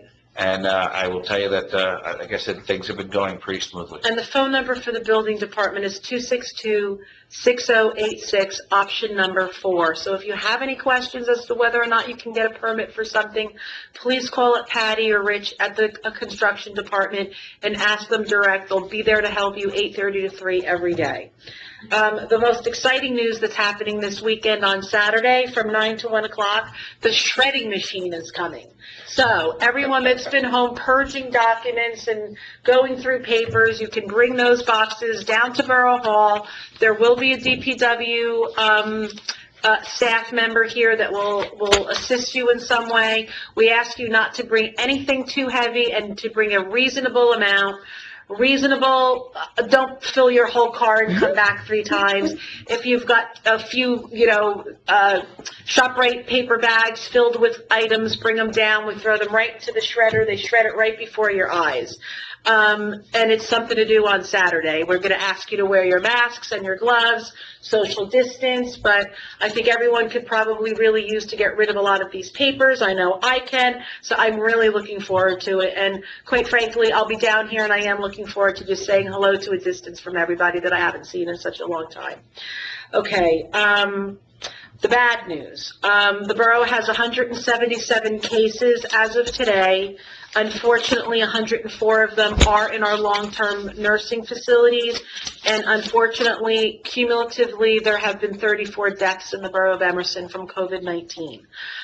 This is why we continue to ask you to social distance, to wear your mask, stay home when you're supposed to stay home. I know the weather's getting nicer. I know I've been out on my bicycle. I've been out for walks. But once you get out and do some exercise, please go home and relax, and don't go over to a friend's house and have a drink or anything like that. What really is going to get us through this and back to normal is for everyone to pay attention to the governor's orders. Okay, I'm basically out of breath. I'm going to pass it right over to our borough administrator, Mr. Hermanson. Okay, so I'm going to try to go as quick as possible. I did talk about the total revenues that we collected are at the same pace as the last quarter. In fact, we're a little bit ahead. We do know, like I said, that some of our residents are having issues with paying their bills. So if you can make partial payments, we recommend you do so. And if you have any further questions, again, on your taxes, please reach out to our CFO at the tax department. Firehouse floor. So myself, AJ, our fire chief, along with Mr. Bailey, Councilman Bailey, have really been all over this and trying to make sure that we stay on track and on time for this. As it looks right now, we might be 2 weeks off of where we started with the schedule, but we are still within the window of what their expectation is. Depending upon how things go, we are still looking at the same time frame of of October 1st to have this project finished. They're looking to have it bid as of towards the end of May, put it out for bid, and then from there go forward and get the work done. but I will tell you that we are staying on top of this to make sure it is done, as this is a very important project and has been an important project since I got here and even before I got here. So I just want to commend you again. I know everybody is behind schedule on so many projects, but this one, you've kept their feet to the fire, and it's moving along. So I appreciate your hard work. Thank you. So that's for a second. I want to thank the mayor again and Jane for Swift Reach. We've had a couple of Swift Reach, trying to reach out to get these calls out in the right time. And I got to tell you something, Jane is a hero with trying to get this stuff done and making sure some of those nights have been a little later than supposed to be. But no complaints from Jane to get it done. And I really do appreciate it because it is very, very important to get the information to our residents. And Sign up for Swift Reach. And that's what I was just going to say. And the more people that sign up, the more people who will get the information. So I kindly recommend that you do reach out to the police department to do so, to sign up for the Swift Reach. They can do it on our website as well. And if they continue to encourage anyone that isn't on it, that's the way we get the information out the best. If you could encourage any friends or neighbors, if you do speak to them on the telephone or come across them, that really is the best means of the borough getting in touch with everybody with important information. And we also have, for some of us who are, more, tech savvy, which not necessarily I am on this, on all of it, but, we do have a Twitter page to, we can tweet out both from the police and us. I would recommend that if you do have that, to sign up to follow either the police department or us, so that you do get information when it comes out, and it comes out quickly, and you have the ability to get it. Don't forget also to check the website for our updated information. And I can thank Colleen and Jane for basically anything that comes through that's that we look at. Jane and Colleen are putting it up on almost an immediate basis to everybody, which is for everyone to see. So I thank them for that. Census. Please fill out your census forms and fill out your information. As of now, Emerson is in the top 10, almost top 10 on people who have responded for in Bergen County, of boroughs and towns in Bergen County. We are almost at 70% of our residents that have put this through. Again, I want to tip my hat over to our clerk's department for reaching out and getting some of that stuff out, and continuing this. Love to see us break the top 5 and get in there, because this is very important for us, for grants, for information, for the things that come in here to be counted for us. So I highly recommend that the people fill out the forms. It's very easy. You can either do it online, you can do it through the paper and fill it out on the paperwork that they sent to you.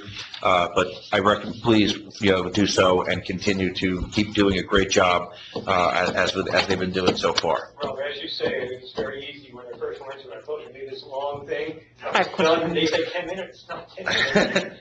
So there you go. So it legitimately, look into that.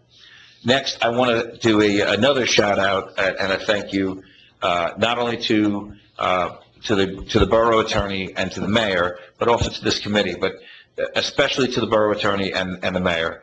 One of the things that we did sit down and we looked at, and was one of the things that was extreme concern to us immediately, was the nursing homes and seeing the amount of cases that were in the nursing homes and what was happening, and to me and to the mayor and to the borough attorney, that there seemed like lack of action, that there was a lack of response coming from the state, from the county, in some of these answers that we were seeing at the Paramus home and what we're seeing in our own, and we were seeing numbers going up. And the mayor sat down along with myself and John, and really reached out and said, where are these numbers coming from? Emerson seems like it exploded overnight, that there was a doubling in numbers. Where did they come from? And upon further research, what we found out was it wasn't that the numbers were exploding from residents here, but it was exploding in cases that we had in our nursing homes, over 140 at one point, and started to go down because some of them have been healing, some of them unfortunately have passed. And so those cases we were seeing, and there was a push for us to start a committee to look into this. And today in the newspaper, Emerson was applauded for looking into this and getting this done and looking and actually looking in to see what we could do. And not more than an hour and a half after that, the Attorney General in the state of New Jersey put forth a report telling the people who are reporting nursing homes who are not doing what they're supposed to do. And I'm going to throw that, well, John, if you want to, fill in some of the missing pieces there, because I believe that you may have had, reached out to a couple of people or discussed a few things about this. And again, I want to really thank you for, you and the mayor taking a lead on this. And I thank Ken and Jill for being on the committee and coming Absolutely. forward with a lot of good information. John, can you hear me? Let's let John. I'm here. I thank you for the kind words. Rob, we're doing our jobs. What Rob is leading out, honestly, truthfully, was in terms of how to address it was what I resolved. The issue was brought to light by the borough administrator, and that needs to be understood clear as bell. He, as I said before in our discussions, he called me late at night. We talked about it over the phone and we brainstormed it. And I'll add to that when I get to my portion of the report. So, Okay. Thank you for that.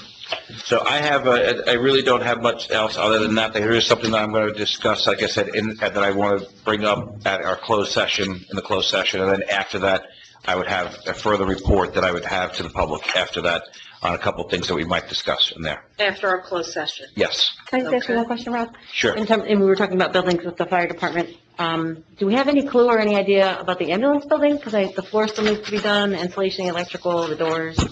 So one of the things that is that is a spending necessity. That is one of the things that is still there. Perry is working on all that stuff, still going through to get everything done. I can tell you that it's a little harder these days to get some of that stuff done, unfortunately, because some of these businesses are not operating at full capacity at this point. So Perry and I have had discussions on that. They are actively working for the garage doors and getting that stuff to move forward. And he did come in to ask me if that was permission to do so, on the spending side of that. And I told him absolutely that is one of those, that we had put in for necessity, and that was already put and accounted for. So yes, so they are moving forward, trying to get that to be finished. Okay. Anybody else have anything for me? So are you done with your report? Yes, I am. Okay. We're going to run it over to you, John, Borough Attorney's report. Good evening. Let me start off by something that was touched upon by the mayor a few minutes ago. As you all know now tonight, by this afternoon, you were officially informed that the borough is being sued by someone worth probably close to $500 million. The developer who's engaged in the development in Emerson. I want to harken back to those council members who were not on the council last year, but for those that were, as you recall, I drafted a very detailed memo as to what our rights and responsibilities were under the developers agreement. And if you remember, I said the bottom line is the borough has an obligation, it's contractual, and we have an obligation to act in good faith, and that we have to proceed. There is no really undoing the development. Even though there was a strong political undercurrent in the community which opposed the development in general. And to date, that's what we have done. We have executed per our responsibilities, and we have proceeded to actually, after several meetings with the developer, after several suggestions by us that the developer has disagreed with, they have decided, based upon the fact that we announced 6 weeks ago, I believe, that we were going to be bringing an action against them for flat-out breach of contract as it relates to what their portion of the contribution if we proceed with the new building.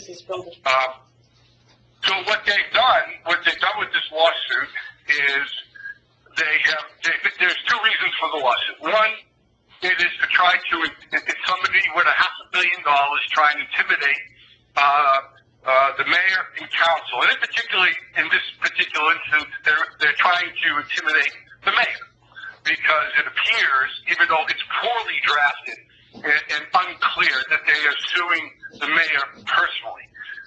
You're basically required, if you're bringing a constitutional claim, to do that. So I'm going to assume, as I said, even though the complaint is poorly drafted, that the mayor is being sued personally. So it's an attempt to intimidate the mayor and council. That's the first step. The second reason why they're doing it is to try to jump the gun because they know that we're bringing a substantial case against them for breach of contract. And the purpose of our bringing the action is, quite frank, is very simple. They said they're not going to perform. We believe, as I indicated in the past, that we have, in my opinion, we have a strong position and a strong case to make for that purpose. We asked, if you recall, another attorney, Mr. Giblin, to take a look at it and to take a look at it independently, in my opinion, and render a judgment, which and render his own opinion. And he concluded that the case could be brought against the gentleman worth $500 million who's trying to intimidate the town. So, with that said, they're trying to gain some sort of legal leverage as it relates to where they sit from a position perspective. We have not brought our suit yet, mostly in part because of the health crisis that has come up, where courts are the courts in New Jersey right now, I get the bar feeds every day and I read what's going on in our court system. They're just a matter of a few weeks ago, they were basically saying to the attorneys, please don't bring these types of cases. And of course, this is the type of case that the developer who's trying to intimidate the town and intimidate the mayor is brought. And so, of course, everyone can choose to ignore the request of the courts, and in this case, the developer has decided to ignore it and bring this case. Now, I don't want to get too much into the details of the actions because we have notified the GIFs for the complaints that are alleged for coverage, and we'll talk later about how we deal with the mayor being sued personally. But the substance of the complaints, it harkens back to the memo that I drafted over a year ago for the prior mayor and council, and that is they're basically alleging that the borough has not acted in good faith. And as you all sit here right now, the government has been completely transparent with the public, and everyone in the council is fully briefed on where we're at and where we've been with the developer. And you all know that very statement that we're acting in bad faith is flatly, categorically false. And I think that speaks to what I think of the substance of the complaint. But then that's just my opinion. I also want to chime in on the fact that I think from a perspective to the community, as the mayor and council should stand up to bullies, should stand up to people who are trying to intimidate the town. Prior to this administration, whether you supported the project or you didn't, that's really, really irrelevant. But what we do know, since Danielle DePaula and the new council came on board, is that prior to that, this developer had unfettered access to the prior mayor. And he had unfettered access, and he pretty much got his way with every little thing. And all we've done to this point is, according to it, follow the building code, follow the law, and made him jump through the required hoops that he's supposed to do. Prior to that, I don't think that was the case. He got whatever he wanted from the prior mayor. He picked up the phone. The phone was answered. And I look forward to the discovery process that we're going to engage in now. And I will tell any mayor, prior mayor, that has used his emails. I'm putting you on notice right here, right now. Do not destroy any emails from your hard drive. Don't buy a new computer. Keep it. You'll be getting a letter from me very soon. But I'm telling you publicly, do not destroy any emails on your personal computer.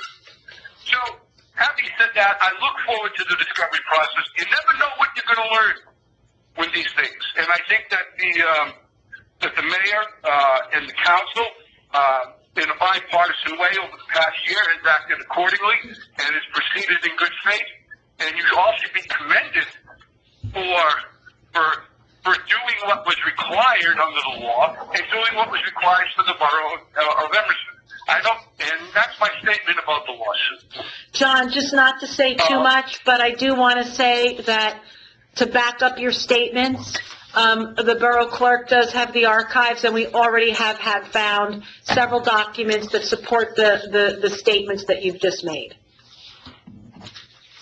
I don't even have to know to see these documents to know what happened here. And as I said, we look forward to letting the community in the entire borough of Emerson in on everything that we know, or maybe that the borough and the municipality didn't know, as it related to only a few people.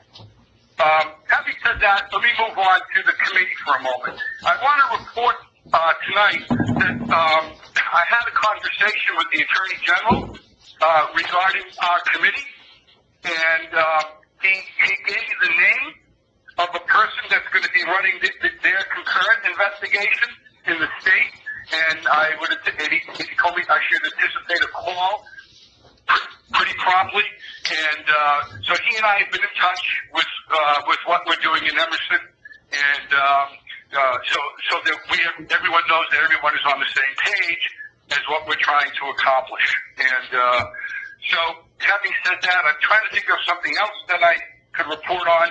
No, and one final thing, of course, is during this crisis, looking at employment matters as it relates to what needs to be done is a very legal, tedious matter. And it requires research, really going back to review the Constitution of the state of New Jersey and in various substantive areas of law, workmen's compensation law, unemployment benefits law. So I would anticipate that our expenses on our employment side or the legal side of matters is going to be up substantially. I've had conversations with the Labor Council. I have had numerous conversations, I should say, with Labor Council, most of which I have not charged for myself. But these are challenging times in the borough, and we want to treat everyone fairly. We want to treat, of course, we always have the taxpayer in mind when we're engaging in expenditures. But one of the things I'll say about this mayor, and from the very beginning, she wants to do things right.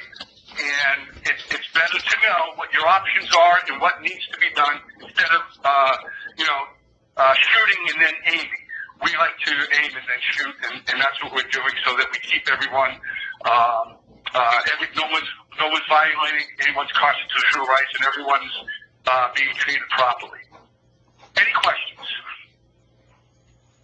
Anyone? I have a feeling you're going to have questions in the closed session. So, I'm going to move on to two things that I forgot before we move on to good and welfare. There is going to be asymptomatic COVID-19 testing. Rob, where is that going to be? They can start doing it either at the Bergen Community and down College at and PNC? Newbridge. Also. Oh, at Newbridge, I'm Yeah. sorry, and at Newbridge. Mhm. And that information, Jane, is on our website? The asymptomatic testing for anyone? Okay. It's So still we'll going to make be sure healthcare that providers are still going to come first. Yeah. They're still priority. priority is given to healthcare workers and first responders, but anyone who feels they've come in contact, even though they may be asymptomatic, the tests are now available at Newbridge as well as at Bergen Community College. Is there a fee? As of right now, I don't believe there is. Do they like take your insurance or something? Does anyone know? You know what, we'll, Right, it's free. Rite Aid was free? Mhm. All right, we'll get more information and we will post it on the website so that the general public watching the meeting or listening can hear that. Council I President? didn't think there was a fee, Your but, appointments, do you have to make an appointment? No. No, I think you have to go get online. mhm. Right, And then they Go take over. 500 a day. Rite Aid does by appointment. Rite Do Aid they? does by And appointment? they're right on time. They were very good. But you had to be symptomatic for Rite Aid or no? No, or if you were in contact with somebody, there are a list of questions. But you just answer those questions and they give you an appointment, you come in, you don't pay anything. They swabbed you So that's another option, Right. right? Swabbing? What's that? with the swabbing? Yeah, you do it yourself. Oh, okay, and you give it And to you them? snap it off, put it in the bottle, and they take it from there. And it's supposed to be a 5-day wait. I got my results the next day. Okay, right. So, Okay, and then the other thing that I forgot, was the environmental committee is going to be having their meeting virtually, May 27th. The information to connect to that meeting will be on the website. It'll be a meeting, like the go-to meeting like we've been having for the governing body. The community garden will be opening later this month. The DPW needs to do some upkeep on the garden as well as spread some, new soil after it gets delivered. There will be safety precautions in place for the garden, and they must be adhered to. Our chairwoman has requested that if anyone that is interested in doing any weeding in the community garden, that they please reach out to the Environmental Commission. What is their email address, Jane? Is it, It's ENV ENVSEC SEC at emersonnj.org. at emersonnj.org. If you're interested in a plot, I believe they're doing half plots this year because they've had more requests than in the past, and they want to give everyone an opportunity. And they can also use some help with weeding.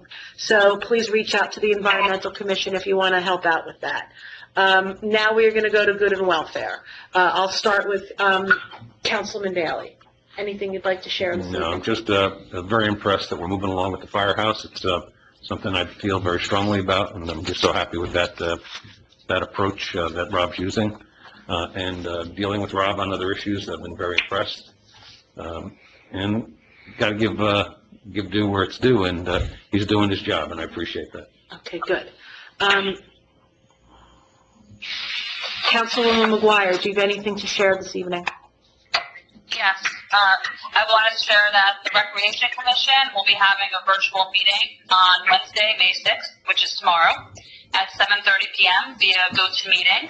You can find a link on the borough website to join and participate in the meeting. Please be sure to shop local in Emerson and support all our local merchants.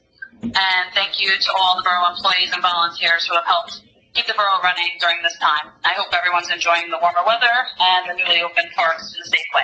Thanks. One other thing I'd like to Sure. Thank you, say, I'm so Councilwoman. happy that Jill is back and feeling better. Yes, And we all all are. the wishes go for her. Thank you.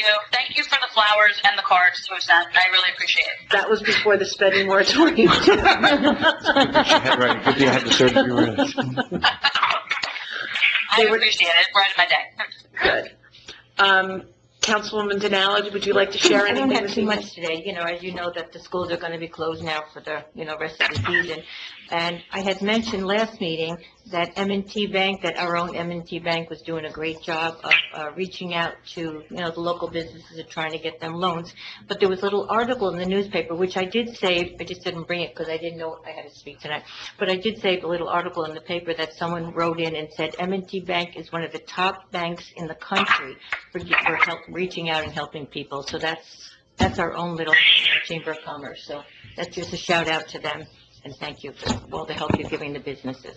And I think people are more and more helping our businesses and, reaching out and doing curbside. I know I am, just to give myself a break anyway, if nothing Just to else, piggyback on that, Councilwoman, previously, the deputy clerk and myself put together a list of all of the open Right, food and I mentioned that the establishments, last meeting. and we put that onto the website.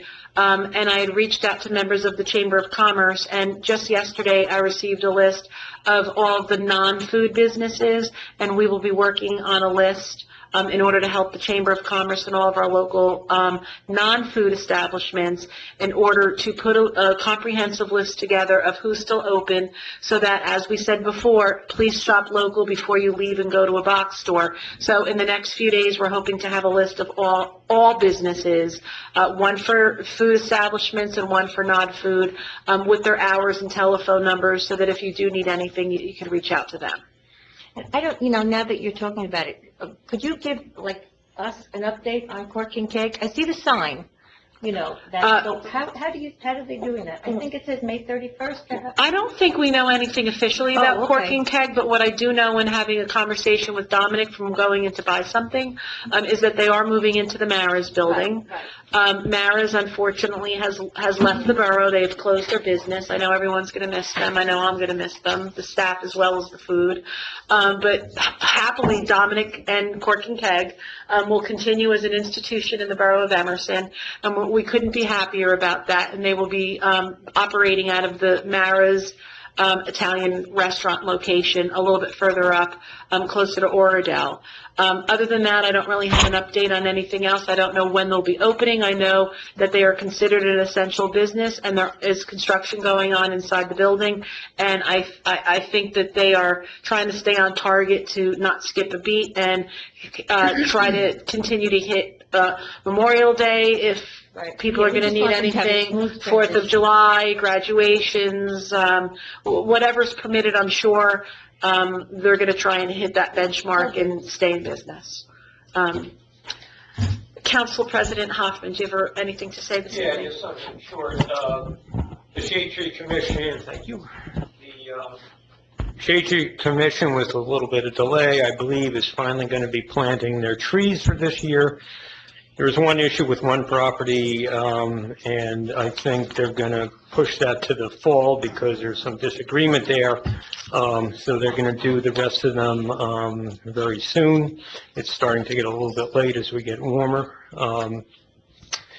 I did get an email today from the chairperson. They do have a dire need to have a virtual meeting.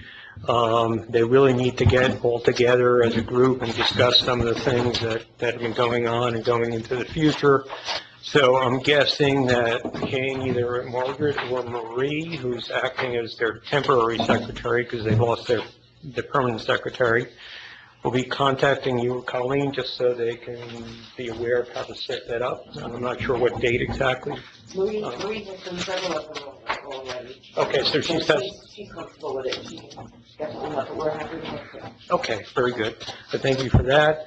And I did want to mention that the other day, I was approached by a couple of residents at Stop and Shop where I work.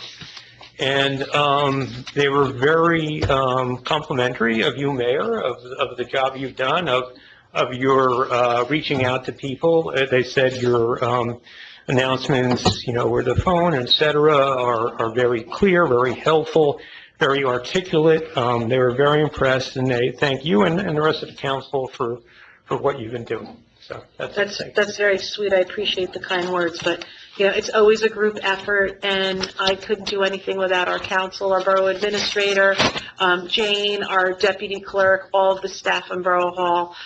Whatever I am the face of, it's with a lot of hard work from everybody behind the scenes. But thank you for sharing that. Councilman Gordon, do you have anything to share with us this evening? You had an excellent idea that you had shared with me. You think that's an excellent I idea? do. I think it's very nice. Why don't you share that? All right. Well, first I'd like to say thanks to our first responders and our teachers, and for the residents of the town, and also for the businesses for being open for the residents in the town. Everyone's putting their lives on the line, and that's really much appreciated and a lot to do. So thank you, and everyone here that sits on this council. My other idea was the graduating class of 2020, if they could get together for a social distancing picture and have it put in the yearbook, because history has been made here. Just an idea. And that's it. Councilman Gordon said it would be a very cool thing, and we could reach out to the Board of Ed on We were this, kind of talking about that at work. that if because they all got on the field, social distancing, wearing their masks, One of the one nurses' picture they're daughters wants to setting. graduate. What's that? I said, we were talking about that at work. One of the nurses' daughters is graduating, and there was been discussion of them doing virtual proms, and they were like, can't they do a social distancing prom? And, I think that's a great idea, because they're missing out on a lot. It really is, and it's a heartache for them, and, I'm sure all of us are thinking about them and trying to think of ways that we could still continue to celebrate them. I'm sure the Board of Ed is working hard at trying to find a solution for that as well. Anything else, Councilwoman Argenzia, do you have anything to share with us this evening? I mean, I just wanted to say thank you for everybody, with their due diligence of working very hard to keep the residents safe and, informed. And also, a lot of them are going stir crazy. So appreciative of opening up the parks, at least giving them some kind of, outlet. I wanted to thank, I guess, Rob and you, as well as all of the police and the ambulance and the fire who've been doing the birthday parades, because it really has made the kids, I would hate to see it end, as you said, it has really made the kids very happy, like, for them at least celebrating some way or being celebrated some way, since they can't do anything. So I would like to say thank you to everybody involved with that, you guys. But as a mom and a healthcare professional, you can understand why we want to keep everybody safe and in the cars and buckled in. Absolutely, absolutely.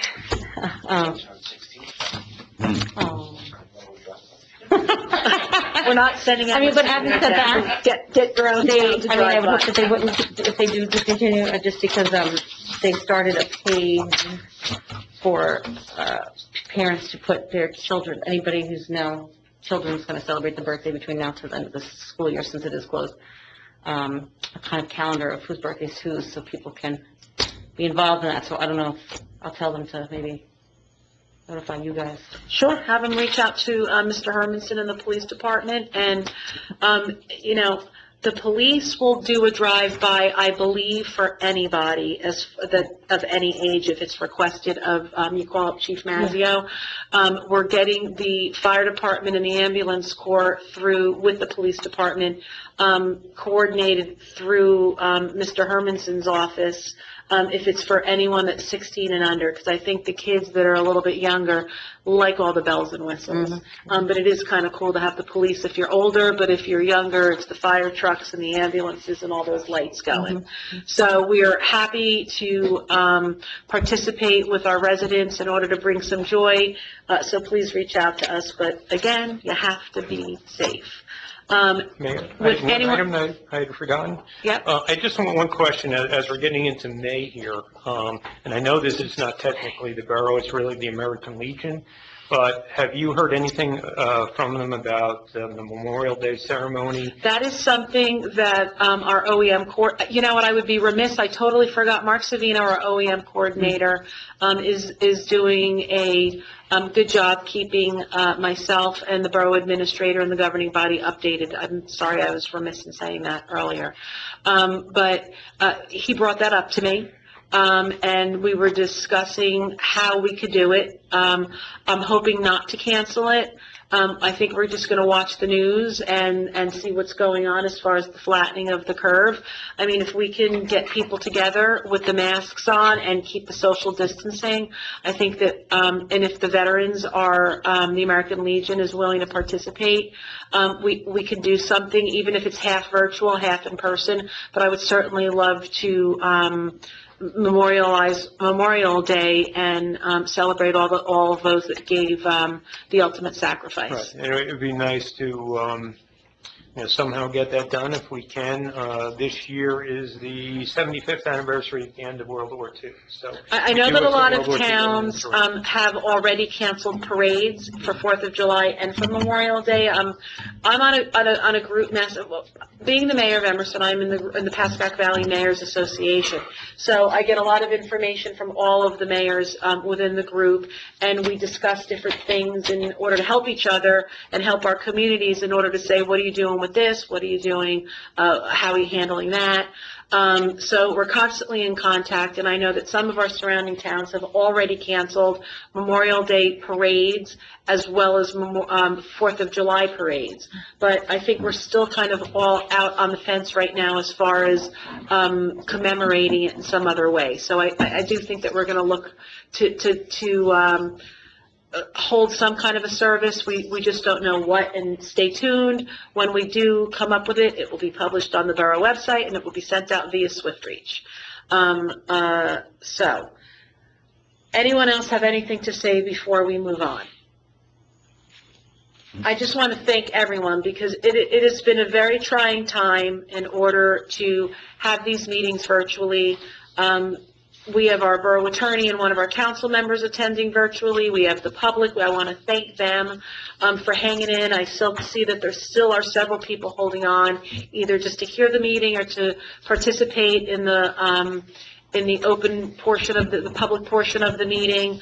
We're hoping to get back to normal as soon as possible.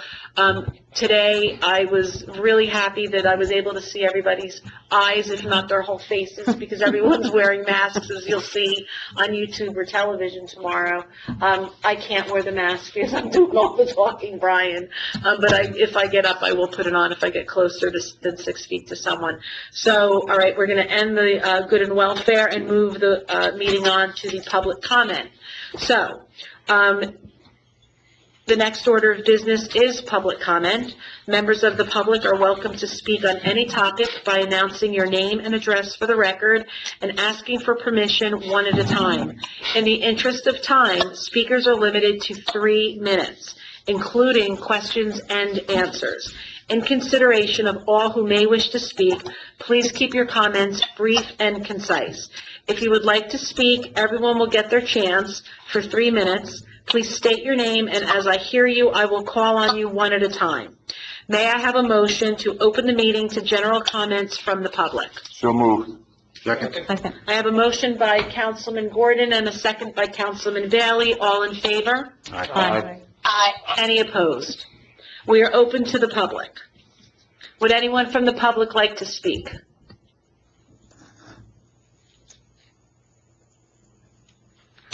Hello, this is Kate Stutzel. I'd like to speak. Hi, Ms. Stutzel. Please state your address, your name and your address. Yes, absolutely. My name is Kate Stutzel. I live at 186 Eagle Drive. Thank you. Welcome. Thank you. Thanks for you all for holding this meeting tonight. Thank you for all the work you've been doing during the global pandemic. Thanks to everyone that's been serving the public. I appreciate hearing that the governing body is working with Meals on Wheels. The mayor also was publicizing an organization called Umbrella that I've been volunteering with. They provide volunteer delivery of groceries for seniors that need it, and that's been going really well. So thanks to everyone that's been involved in that. I've had a chance to listen in on the full meeting, and the topic that I want to discuss is the case that was being filed by the developer of Block 419. So I read the article in the paper. I mean, I understand that, and I read the complaint actually itself because the PDF was available online. So, I mean, obviously I have a lot of concerns. I mean, you know, I'm not a lawyer, so I don't know about the legitimacy of this claim, but I suppose that would ultimately be up to a judge to decide. You know, I do tend to believe that where there's smoke, there's fire. So it's hard for me to make a judgment on the facts of the case. But, you know, I know what I see, which is that the redevelopment of Block 419 was moving forward. There are holes in the ground. There are piles of rubble. You know, even the possibility that the town was dragging their feet is extremely concerning to me. And I think, like most people, I want to see whatever is going to ultimately happen as quickly and as cheaply as possible.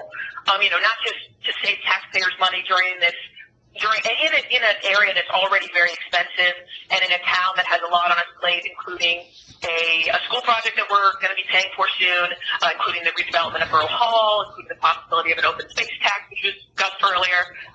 You know, so it's not just adding one more cost onto that, but if we were to be found in violation of our Fair Share housing agreement, you know, and a judge were to throw that out, you know, the 147 apartments that are so reviled could become 300, could become 500. You know, it would be anything goes, and that concerns me. You know, I remarks about the case. Mr. McCann, you sound raring for a fight. I suppose that's a lawyer's job, but ultimately it's up to the administration to determine how they're going to move forward on this. I would encourage you strongly to restrain yourself. I understand it's an emotional topic, but please try to get this done as quickly as possible.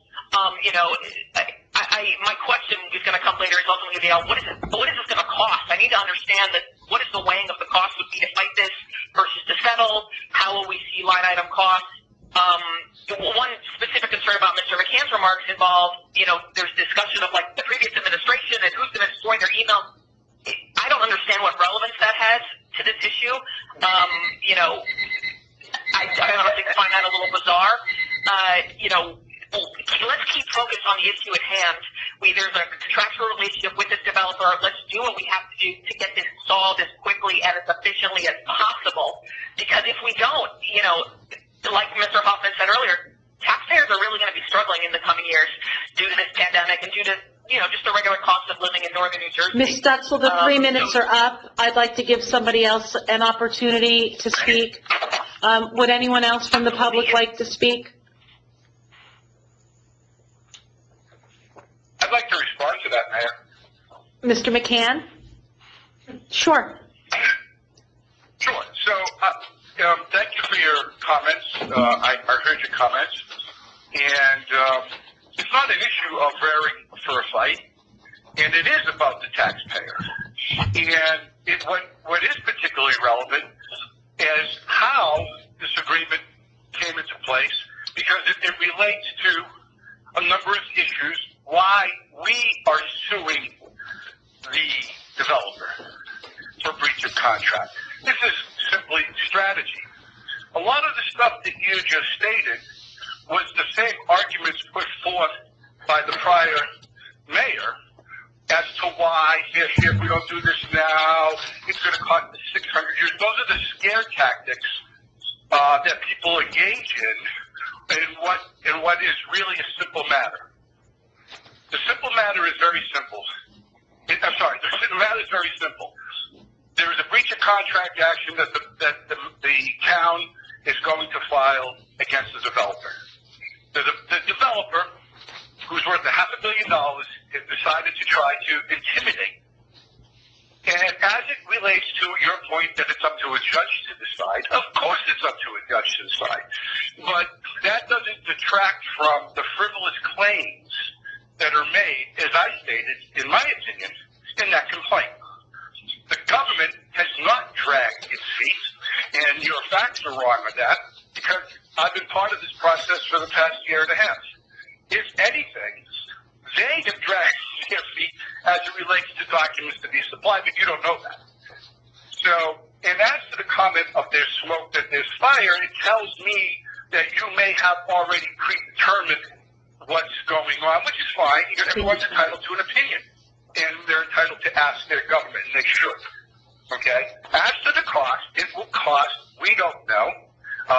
Generally this type of a claim is dismissed pretty quickly, in quotes, being for a legal process, not quickly in terms of the colloquial, is it going to be next week or next month? So, the developer has decided to engage in tactics. There's more to this that will come out, and it is all relevant to our claims of breach of contract by the developer. The terms and conditions of a contract you have to come into the contract with clean hands.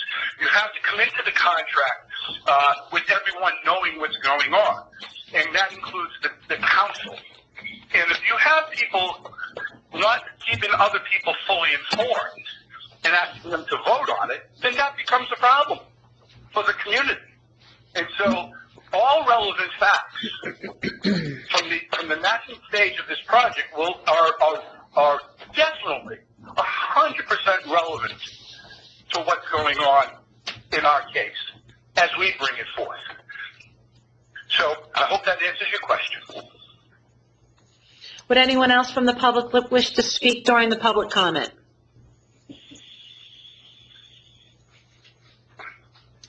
Going once, going twice, anyone?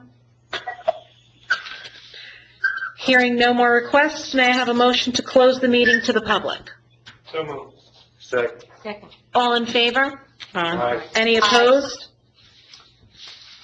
Motion carried.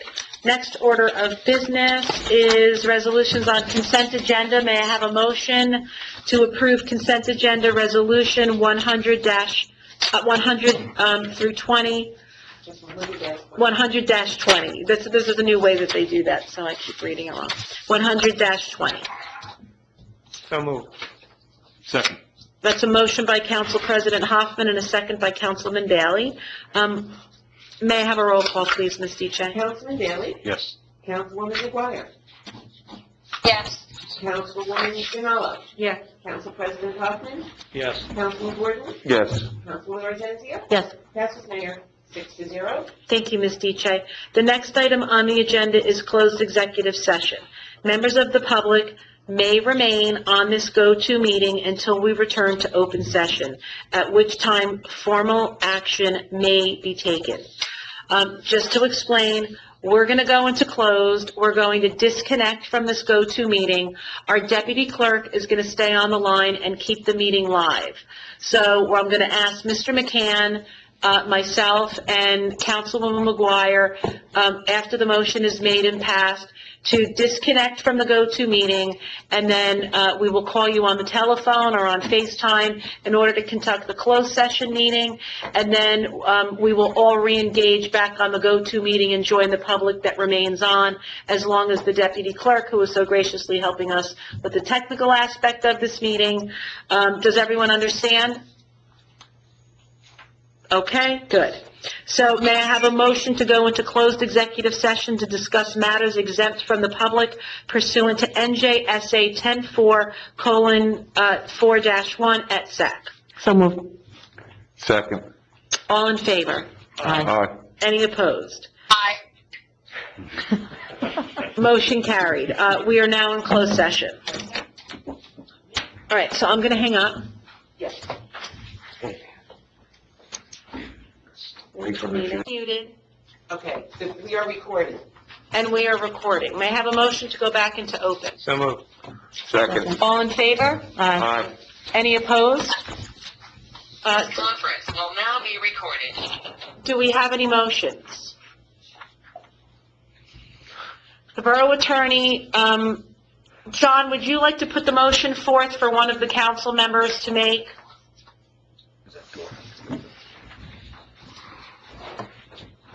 John? Can you put the motion forward, and I will add in the defendant and the case number? No, I can't.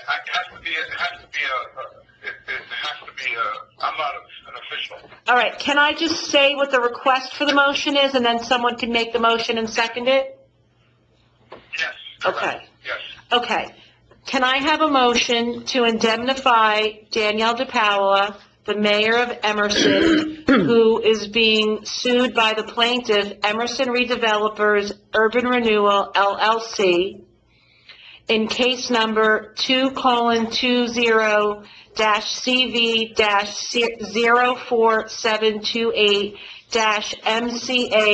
2:20-CV-04728-MCA-MAH, filed in federal court on April 22nd.